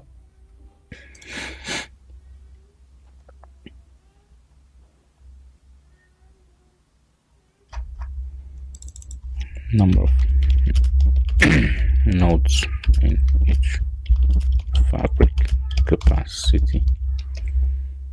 If I can find that, concurrency limits maybe. Yeah, I'm looking for this SKU limits. There's a question in the chat. Yes, this is going to be immediately available in our YouTube channel. So when when the admins are purchasing Fabric. Basically, they are purchasing them by SKU, right? And they are, each of these SKUs are a combination of the, the Spark core, vCores, the processors, and how the number of them, and even the size of each of these, basically, the size of the storage for each of these capacities, right? Basically, wanted to find something else, but I cannot find it, unfortunately, to show you what I'm looking for. Yeah, and however, the Sparks setting in Fabric is going to talk about the number of those cores and how they are going to be assigned to each capacity, right? For example, if a capacity has 64 vCores, and we have different teams of the data engineering teams that are going to work with the Spark engines. The admin of the system, the tenant admin, is responsible to just assign the right number of each of these guys to each of these the cores, actually vCores, to each workspace, right? And then they are not going to and just prevent a job to burst and utilize all the resources in that capacity. So there are different methods based on the strategies of the organizations. By default, workspace admins can customize their pools, right? The pools are basically the environment of the Spark that we have, right? And they can customize it, and there is no minimum or there is no maximum of the things that they can use. They can use whatever that is in the tenant available, in that capacity available. It can be switched off. They cannot create it is going to be part of the configurations for the whole tenant, but it is going to just switch off customized workspace pools for in the workspace level. So if you're admin of the workspace and don't have access to admin portal, and you cannot change the pools, so it is something happened here. Then you can just add the pools here. The pools are basically, you can just name them something, and for example, pool for dev, right? The Spark pool for dev.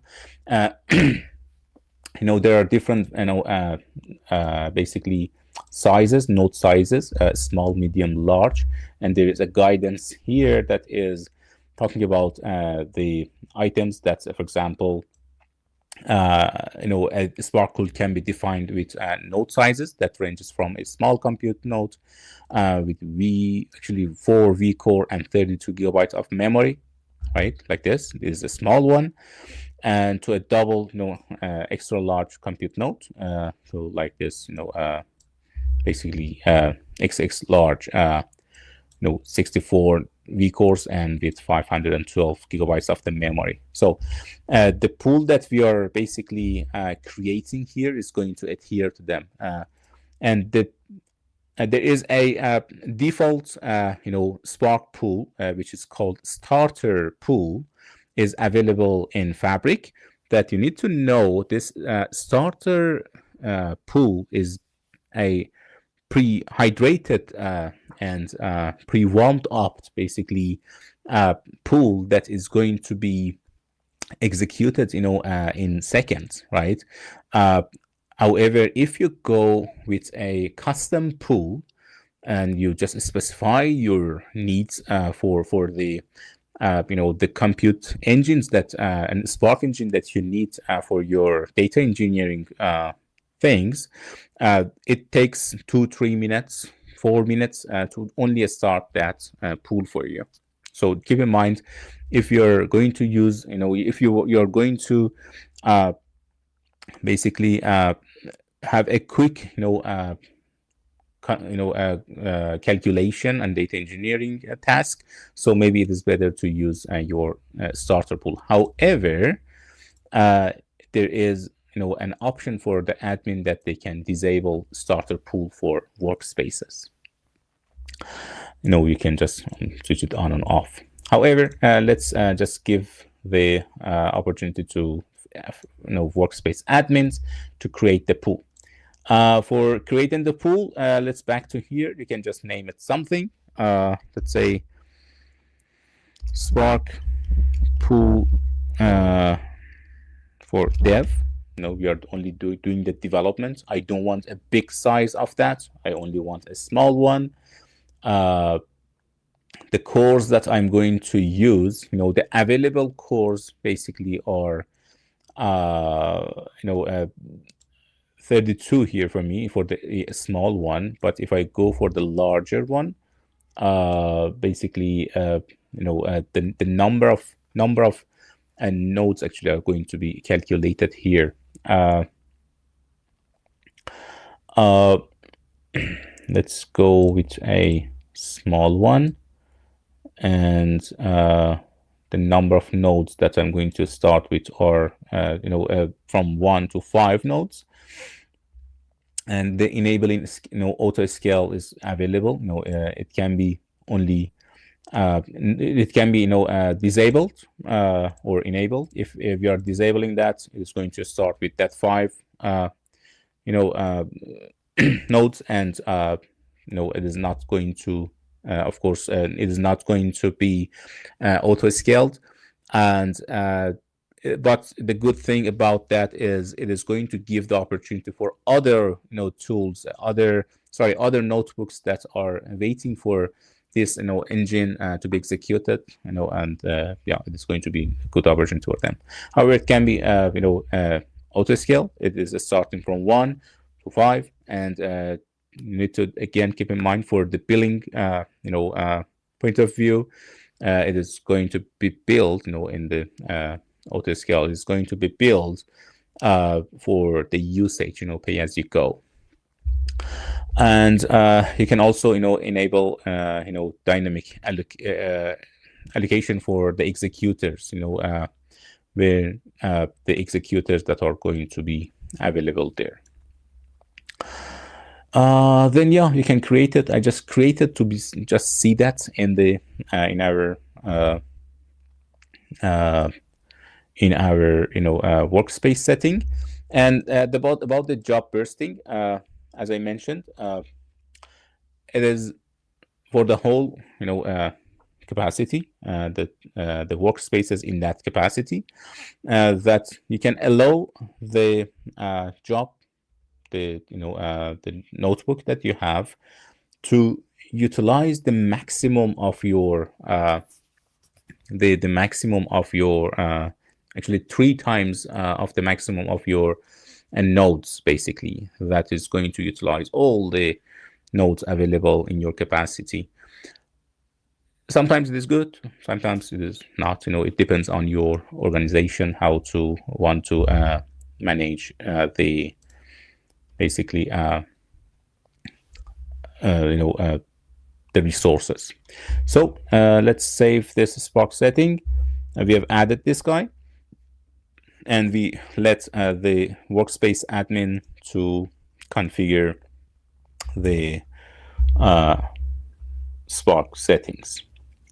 Cool. Let's go to our workspace again and back to our, where is it? Yeah, in the data engineering section, Spark settings. In the pool section, as I mentioned, it has a default pool for workspace. You can specify a default pool for your workspace, that it is by default, it is starter pool. As I mentioned, it executes very faster. There was a comparison here, I think. Sorry.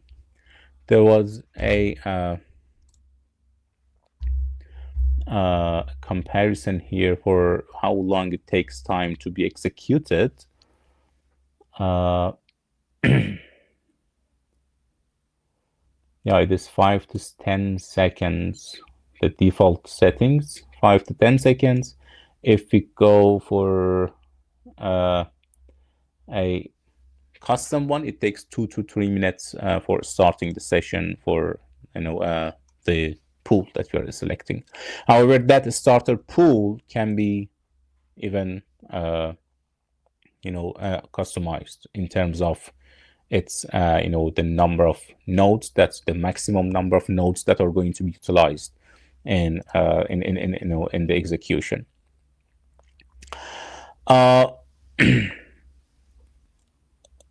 We can also customize the compute configuration for a single item that you are going to basically execute the notebook in, right? It can be switched on or off, for a custom, for the item that you are going to execute. We can just, in the notebook, for example, we can specify what pool is going to be used here. Is for the runtime that we have the sessions available here. Nope. No. Where we gets back to the workspace setting again. The next thing, which is also important, is the environments in your Spark. The environments are basically the let's say the environment of the Spark that we define, like the libraries that are available for a for a notebook that we are going to run, and we can just customize that environment for ourselves. We can set actually a default environment for ourselves. We need to create a new environment. In order to create a new environment, let's say my Spark environment 01, and let's use it. However, we can utilize the runtimes that we have in in our Fabric available. There are some built-in libraries that are coming with your basic environment. That the libraries available in Java, Scala, Python, R, and you can add libraries from your external repositories, or even upload a custom library for yourself if you are very advanced and needing your own libraries. The thing is that I want to talk about is this the compute section, that what pool you are going to utilize, right? For example, the pool that I've created there, and what is the Spark driver core, what is the size of that memory, what is the executor cores, and the executor memories, and also if I'm going to just enable dynamic allocation or not. And yeah, these are the things, and I think we're good. And also you can specify the runtime that you're going to assign to this environment. The runtime is these versions of the runtimes are done by Microsoft Fabric, and are available to us, and it's going to just keep improving, and based on what version of the Spark and what version of the Delta this runtime has been created. The latest one is 1.3 for us.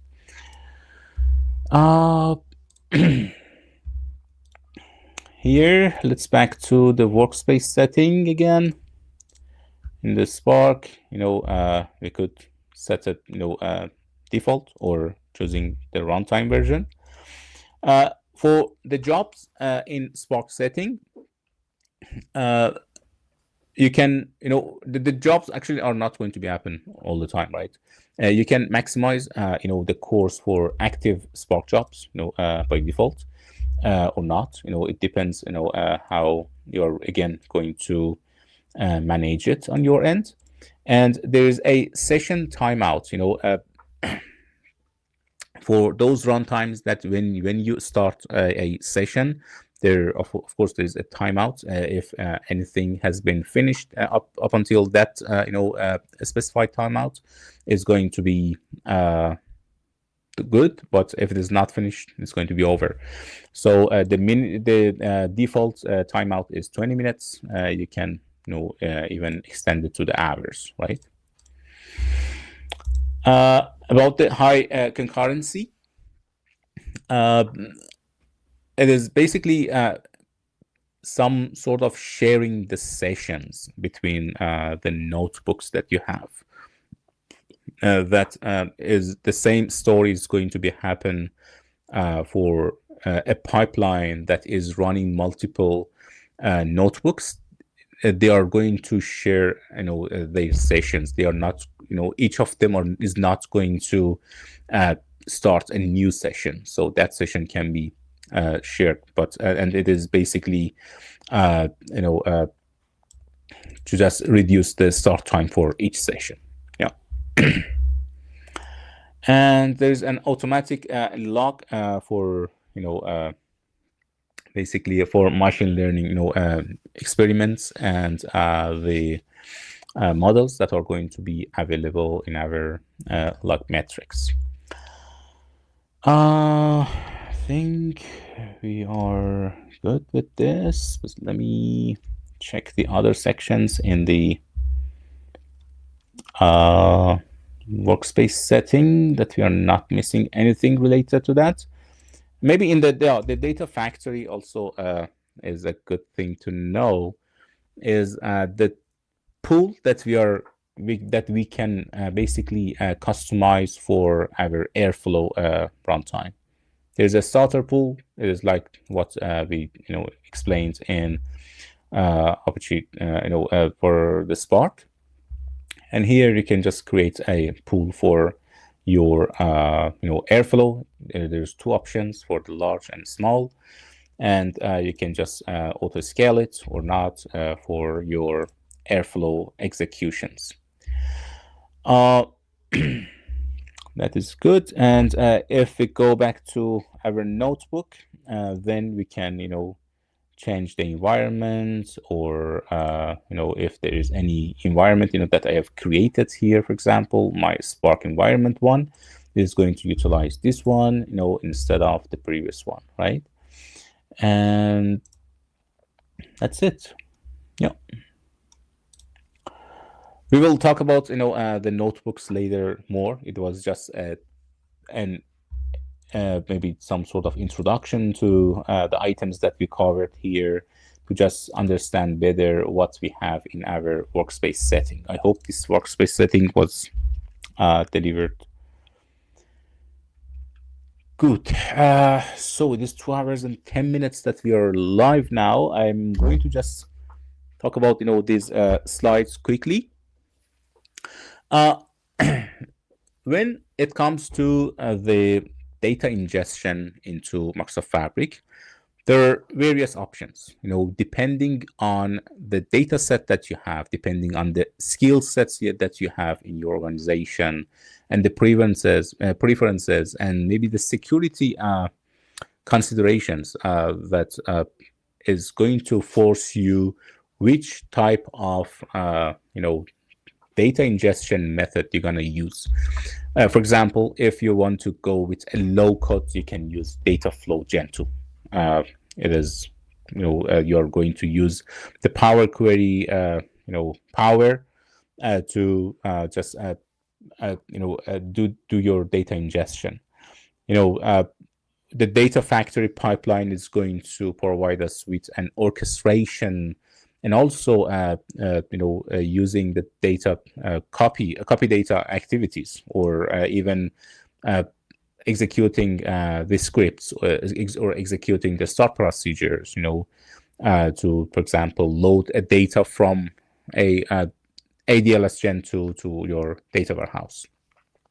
You can have, use the notebooks, for example, when you want to call an API outside of Fabric, right? Or, for the data ingestion, or accessing a file in your, Amazon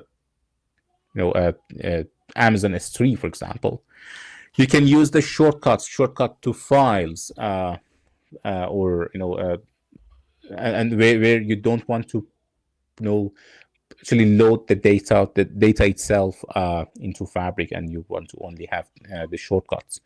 You can mirror the databases that you have outside of Fabric, or even the SQL database in Fabric. That I know there are different options for the mirroring. You can mirror the entire database from Azure SQL, from Cosmos DB, Snowflake, and actually recently I've seen PostgreSQL, Oracle, and I think MongoDB, if I'm not mistaken. However, there are different types of the mirroring that we may discuss later, the other sessions. But for the mirroring, there are also other, several types of the mirroring. For example, one type of the mirroring is database mirroring, that is bringing the actual data into Fabric, and which is basically replicating the database. Whatever changes that is there is going to be landed in Fabric, and in your OneLake, basically. And the data is going to be stored in the Delta table format in the Parquet file. Another type of the data ingestion is the event stream, when you need the real-time data just streaming to Fabric, like the IoT devices, the APIs, even whatever that is, basically pushing the data, streaming data to the event stream. And very obvious one is of the data ingestion method is directly uploading a file, like what I've done, in the for that data in the Lakehouse. And on the other hand, for the data storage, the destination of that data ingestion methods, we have different options, right? We have that which is basically going to, in a way that which of them we are going to choose. It depends on the size of the data. It depends on the type of the data that we are getting. For example, for the Lakehouse, if we have a sorry, the Lakehouse is our option if we have a semi-structured data, we have unstructured data, and structured data. If we have a combination of them, then we go with the Lakehouse. If we want to create a shortcut, we go with the Lakehouse. If we have a fully structured data, then why not going with the data warehouse and using the power of the SQL behind that? And we also have the SQL database in Fabric, as you know, for the transactional, as a transactional workload. That it was a nice thing to add it to Fabric last year. And also, another storage option is the Event House, which is good for analyzing the data in the log data, basically in at the scale. When you want to, when you don't have time for doing the doing the basically data transformation and waiting for the batching files, and you want something right away to just make a decision with about that data, then we go with the Event House KQL databases.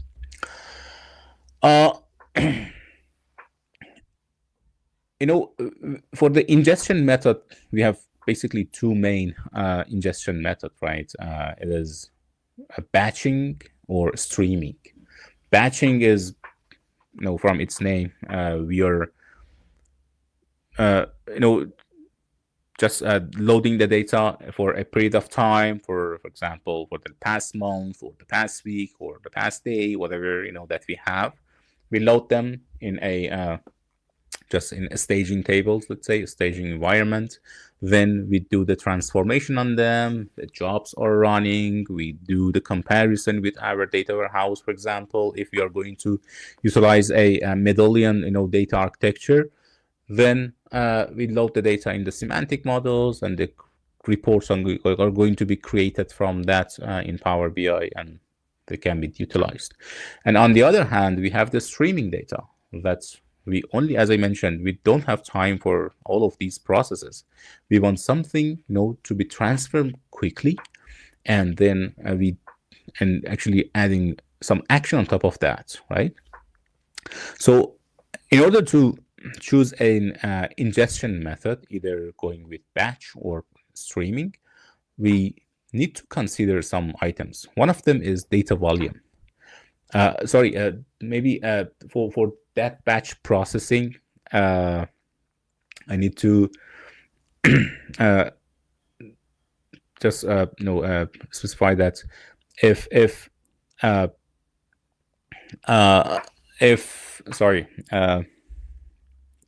forgot this. Sorry, take water.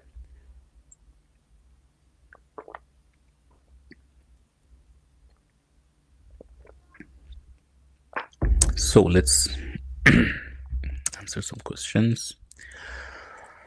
Ashwan, in mirroring databases, if the original database changes, does the replicated one update itself? Are they synced or not? Yes, the schema is going to be changed. Yeah.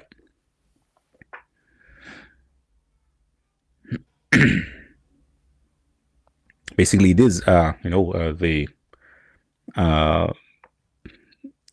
maybe the promise of Microsoft Fabric that they say, hey, if you want a mirrored database, you don't have to be worried about any maintenance. Changing in the databases, changing in a column or something, schema, is going to be part of the maintenance. In Fabric, they promise that you're not going to be an integration engineer, right? You should just sit and do your analytics, per se. I don't know how it can be achievable, but it is the promise that they had. Okay, let's back to our discussion. For the ingestion method that we are going to basically choose, there are different types of the the ingestion, as we mentioned. For the ingestion, it is one is for the batch processing or streaming, or even if we choose between the mirroring shortcuts or whatever, right? Some factors are going to be considered. The mirroring is not as a shortcut. No, it is not. Isaac, the mirroring. No, we have three types of the mirroring basically. That we need to discuss about that in a separate discussion. But a quick answer: we have database mirroring, that is bringing the whole data. Actually, sorry, the data database schema plus its data. And on the other side, we have the metadata mirroring that is happening with Azure Databricks, for example, right? It is basically a shortcut. But for the other stuffs, it is mirroring the data, not only the schema. So for the consideration, the data volume is important. If we have a big data, we may consider to have the shortcut, maybe, or we may consider, other options, right? For a direct query in semantic model, or lots of things. For the data type, if what is that data? It is a file, it is a structured one, semi-structured one. How often, the integration frequency, how often we want to access the new data. Do we need the real-time data, or we can wait, a week for a data to be, actually transformed and prepared for us. The other one is, the developer persona and skill set. For example, if in your company and yourself are more familiar with SQL, okay, that's good. We can go with those options. If you are familiar with Python, then we can work on Notebook. So it depends on the skill sets and the developer, persona. And the integration needs. Do we need, for example, to create a dimensional model for and a type SCD2 for our dimension, or it is only a replacement of the data? Do we need to integrate data from different sources? Do we have different sources for our analytics? Do I have to just integrate all of them in the same shape or not? If yes, so I may need to consider SQL. I may need to consider data flow, or kind of things. And how the performance, what are the requirements in terms of the performance? Are we talking about small data and or the big data that the performance matters there? What is the level of that, and how complex our data transformation will be? If it is going to be just wrapped up with a data flow as a low-code, no-code, then we can use that. If we need more complex stuffs, maybe we need to consider Python or even T-SQL, right? So it depends on lots of things when we want to choose an ingestion method. And even for the data store, as we talked about, the same things are going to be happen. The data volume, the data type, skill sets that we are going to choose, and the data organization, how the data is going to, the type of the data that we have. Are they going to be files, or going to be tables? Can be considered as a table or not? Or we only need the Parquet files, for example. Do we need to read and write on the tables, for example, or not, using the SQL? If yes, we go with the data warehouse. If not, we have to go for, we can go for a Lakehouse option. And what are the security features, that we are thinking about? Are we going to enable the data masking, for example, or are we going to, having a row level security, or up column level security? Then we need to just consider all of these stuffs and then choose the right option. No worries, we will talk about all of these data warehouse and data and Lakehouse, as well as the event house in our future sessions. But just warm up your brain for what we are going to choose, and you're going to be asked in the exam, maybe based on these options. And one of the other options is the considerations that we have, the integration and accessibility, and how we are going to make the data available for others. Is that data can be, for example, we want to do an integration in data warehouse, but we need the other data that is sitting in the Lakehouse. Can I make a shortcut to that? Can I, just combine these data together? We need to think about how that data can be accessed. About the ingestion latency, if how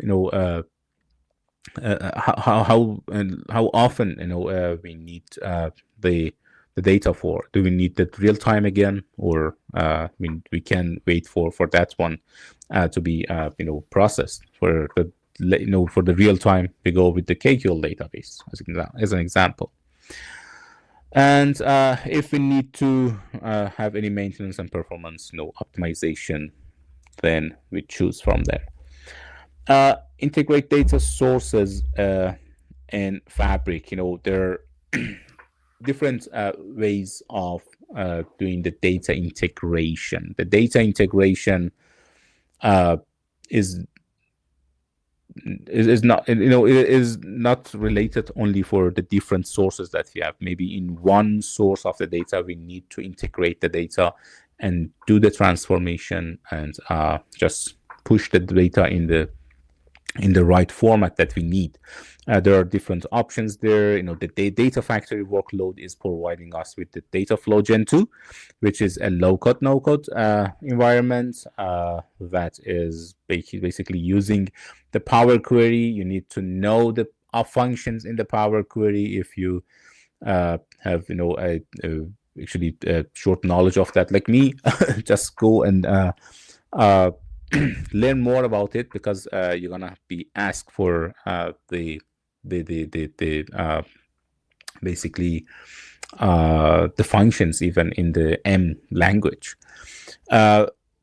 We have the pipelines in the data factory workload. As you know, it is used for the orchestrations, and also for basically doing some data integration in place. We have the notebooks, as we mentioned about. We can do the complex data engineering using different languages and different libraries. We can benefit from like lots of libraries there. If you're happy with you're happy with the coding. And in the real-time intelligence also, one of the in integration methods, there you can just get the data from different sources, streaming from different sources, and integrate everything together and then push it to your destination. What is the best practice for ingesting large amount of data in terms of speed? Notebook, can we use data flow gen 2, or is it too slow? It depends on your source as well, Ashkan.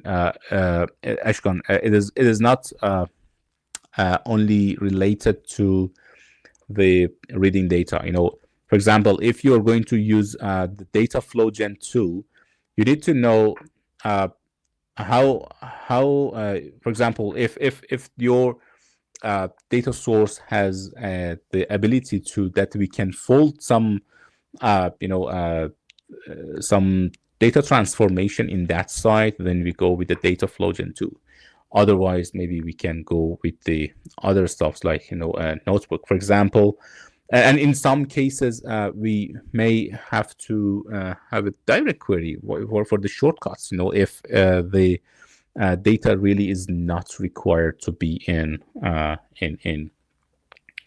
Fabric. However, the data flow gen 2 has other amazing options that can help with the large data, like fast copy. The fast copy is one of the features in data flow gen 2 that you can just bring billions of records to your destination. It is how big you're talking about, about the large amount of data.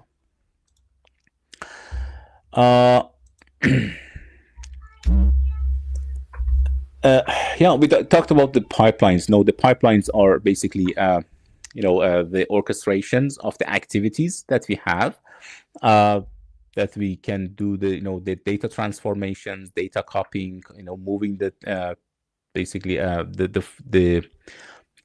data between source and destination. And we can also have some control flows. And even in that pipeline, the control flows that they can execute a notebook, they can execute a data flow, it can just orchestrate the whole execution of the items that we have. And it can be parameterized, and we can just check the the pipeline runs and how it was executed, and what was the input and output of that stuff, and just finding the bottlenecks and these kind of stuffs.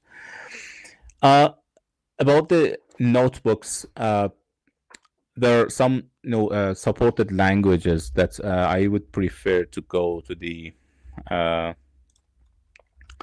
the notebook itself, that as you can see, these are cells that we can write our code, and it can be code or markdown. If it is a markdown, this is a markdown. It is going to be just shown as a text here. We can basically make it bigger, or bold it or something. It's a good thing for documentation, because the notebook is going to be an interactive environment that we can analyze the data, we can transform it. Even as a data engineer, we're going to transform it and prepare the data, and we can just see the results here, and the data scientists are going to just analyze their data here and put it in the basically the charts and seeing the data. However, there are different languages that you can use when you are in notebooks. These are Python, Scala, SQL, and R, and you can use the Python or TSQL for data warehouse. And in your markdown, you can even just convert it to code cell afterward. And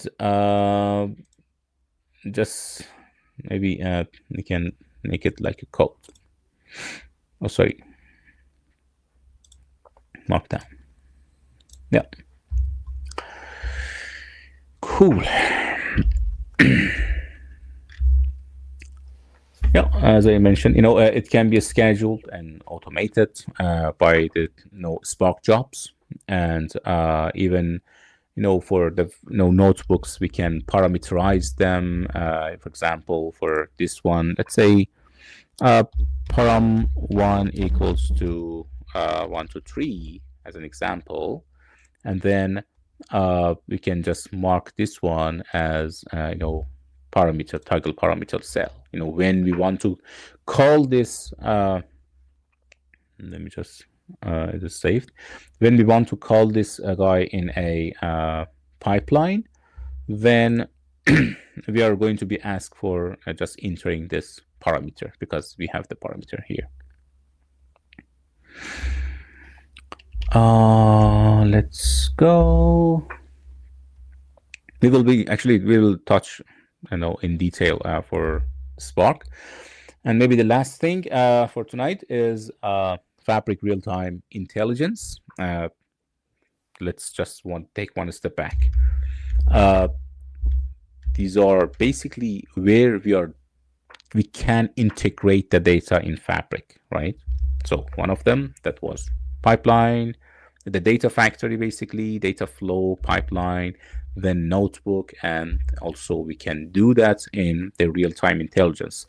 As an overview, the real-time intelligence is basically a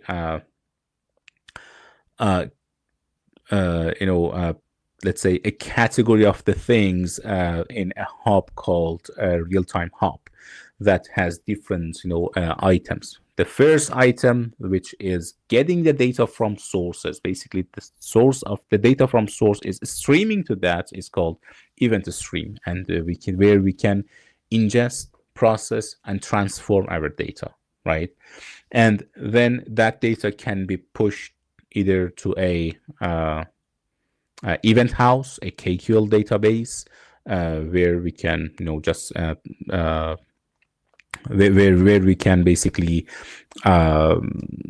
query that that database using KQL language, and or just send it to the Power BI or to an activator, for example. It is a real-time data, right? It is coming from a manufacturer. The machines are working somewhere, and one of the machines is not working because of the high temperature, let's say. And quickly, one manager or someone who must be assigned to that task. So it is going to be an activator. It's going to send a message in let's say Teams or Microsoft Teams or something like that. And we can then have the KQL query sets that is going to be set on top of event house. We can just write the KQL queries, and on top of that, for those queries, we can create the real-time dashboard. It is really real-time dashboard. And all of that data in the event house is going to be stored in OneLake, as we know. Cool. For today, I think there are 2 items that I missed. So from this list, we have configured Spark workspace setting, domain, OneLake settings. For this one, it is really a diverse one for data workflow workspace settings, which applies to different items in Fabric. But we worked on the configure in version control, create and configure deployment pipelines. We have worked on the workspace level access control, item level access control. Apply sensitive labels to items, endorse items. These 2 are remained. Implement and use workspace logging. We just did that on the workspace setting. We can just check if anything has been logged so far. And there was some issue with basically creating that log because of some issue with the event house. It was not created.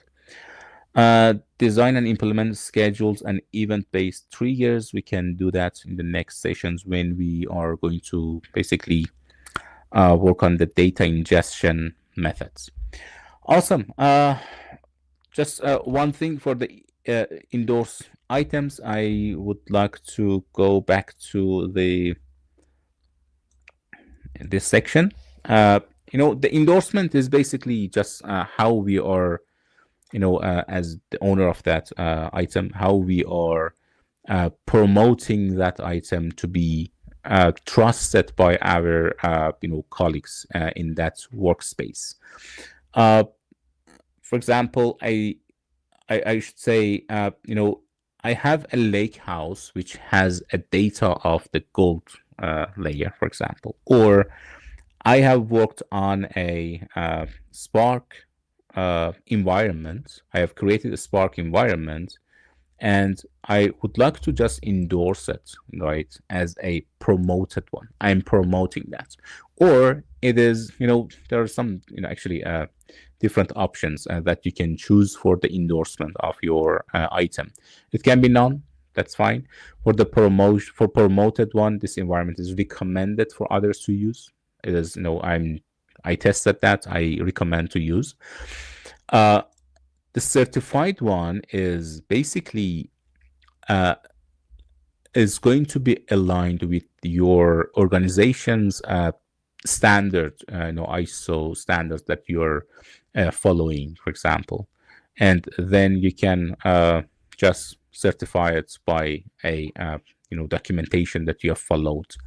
There's another endorsement type. I think it can be available here, if I'm not mistaken. Yeah, we have the master data for the items that are containing data. We have something additional as a master data, and when we mark it as master data, it is going to be marked like this. For example, this one I marked as certified. I create a notebook here, and in the settings I endorse it as a promoted, because I believe, as the writer of this notebook, I believe this one can be promoted, can be utilized by other stakeholders. And there was something else for the security. Sorry, let me just back to the apply sensitivity labels to items. In order to work with this one, you need to access your Microsoft Purview and create the sensitivity labels there, and then assign them to your items. I don't think it is going to be available here for me. However, I remember something was here.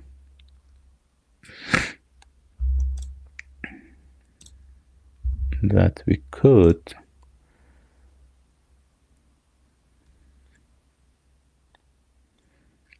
Yeah, for that one, I will look at it and see how we can demo that, because it is not available always, and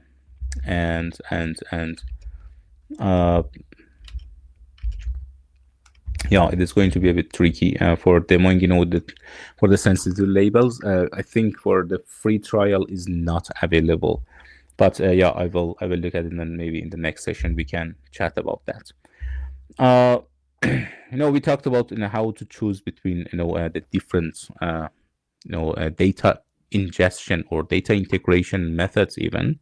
So you will just learn more about the items in the next sessions, and you will just find out how you can choose between them.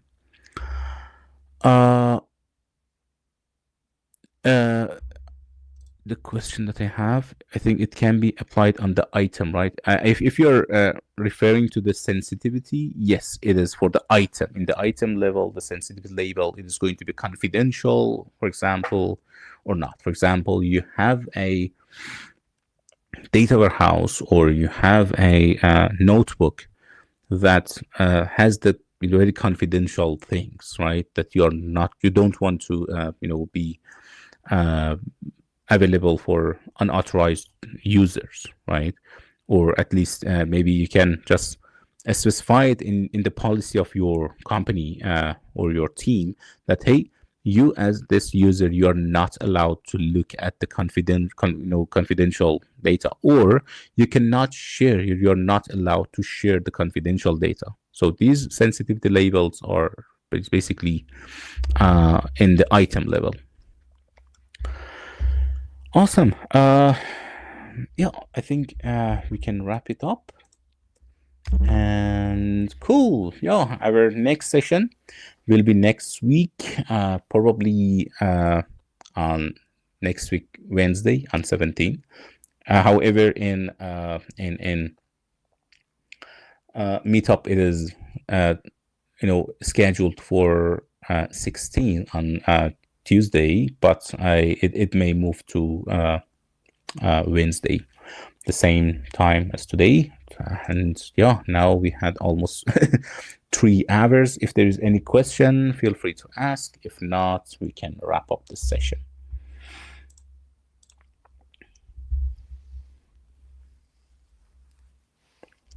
Yeah, I don't see any question in the chat. Thank you. Thanks everyone for joining. And yeah, cool. Guys, enjoy learning. Just let me know if you are experiencing any issues, if you need more explanation on something. Shannon is asking, are there any other resources you use to prepare?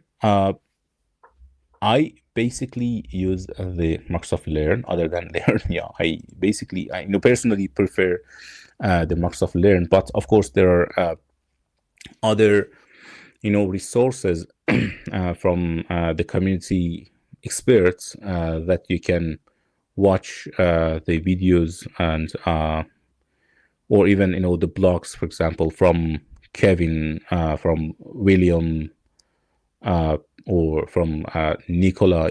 These are really experts that are providing for the exam preparation, or even Alexi. Yeah, you can just watch them on YouTube, or following their basically blogs, and also the sessions that we have in different rooms, actually, and in the whole Microsoft Fabric community or Microsoft Learn community, including our community. We have now at least we have 50 sessions past in the past year and a half. So probably one of those items are going to work for you. But for specific for the exam preparation, I would choose Microsoft Learn myself. However, it's good to and practicing. Actually, the practicing is much important, more important, than everything for the stuff. And if I want to share something quick, is basically I look at the study guide always, and just following the documentation that are there. I know it is really big number of documentations in Microsoft Learn that we have to just learn about them, even when not only for the exam, but when we want to work in a real world project, for sure. Yeah, that's it. Thank you very much for joining. Thank you, Ishkan. And until the next time, is more hands-on experience, I think. Yeah, Isaac, yeah, it is really hands-on. It is data engineers work a lot, maybe. And for the data cleansing, yeah, it is more hands-on. However, the DP-600 was also similar in the data preparation section, which is 40 to 45% of the whole exam. Awesome. Thank you very much. Thank you for joining, and don't forget to rate the session on Meetup and share with your network, and just let me know in the next session, and if there's any question, you can reach out for sure. And enjoy your day, night, wherever you are, and until next time, bye-bye.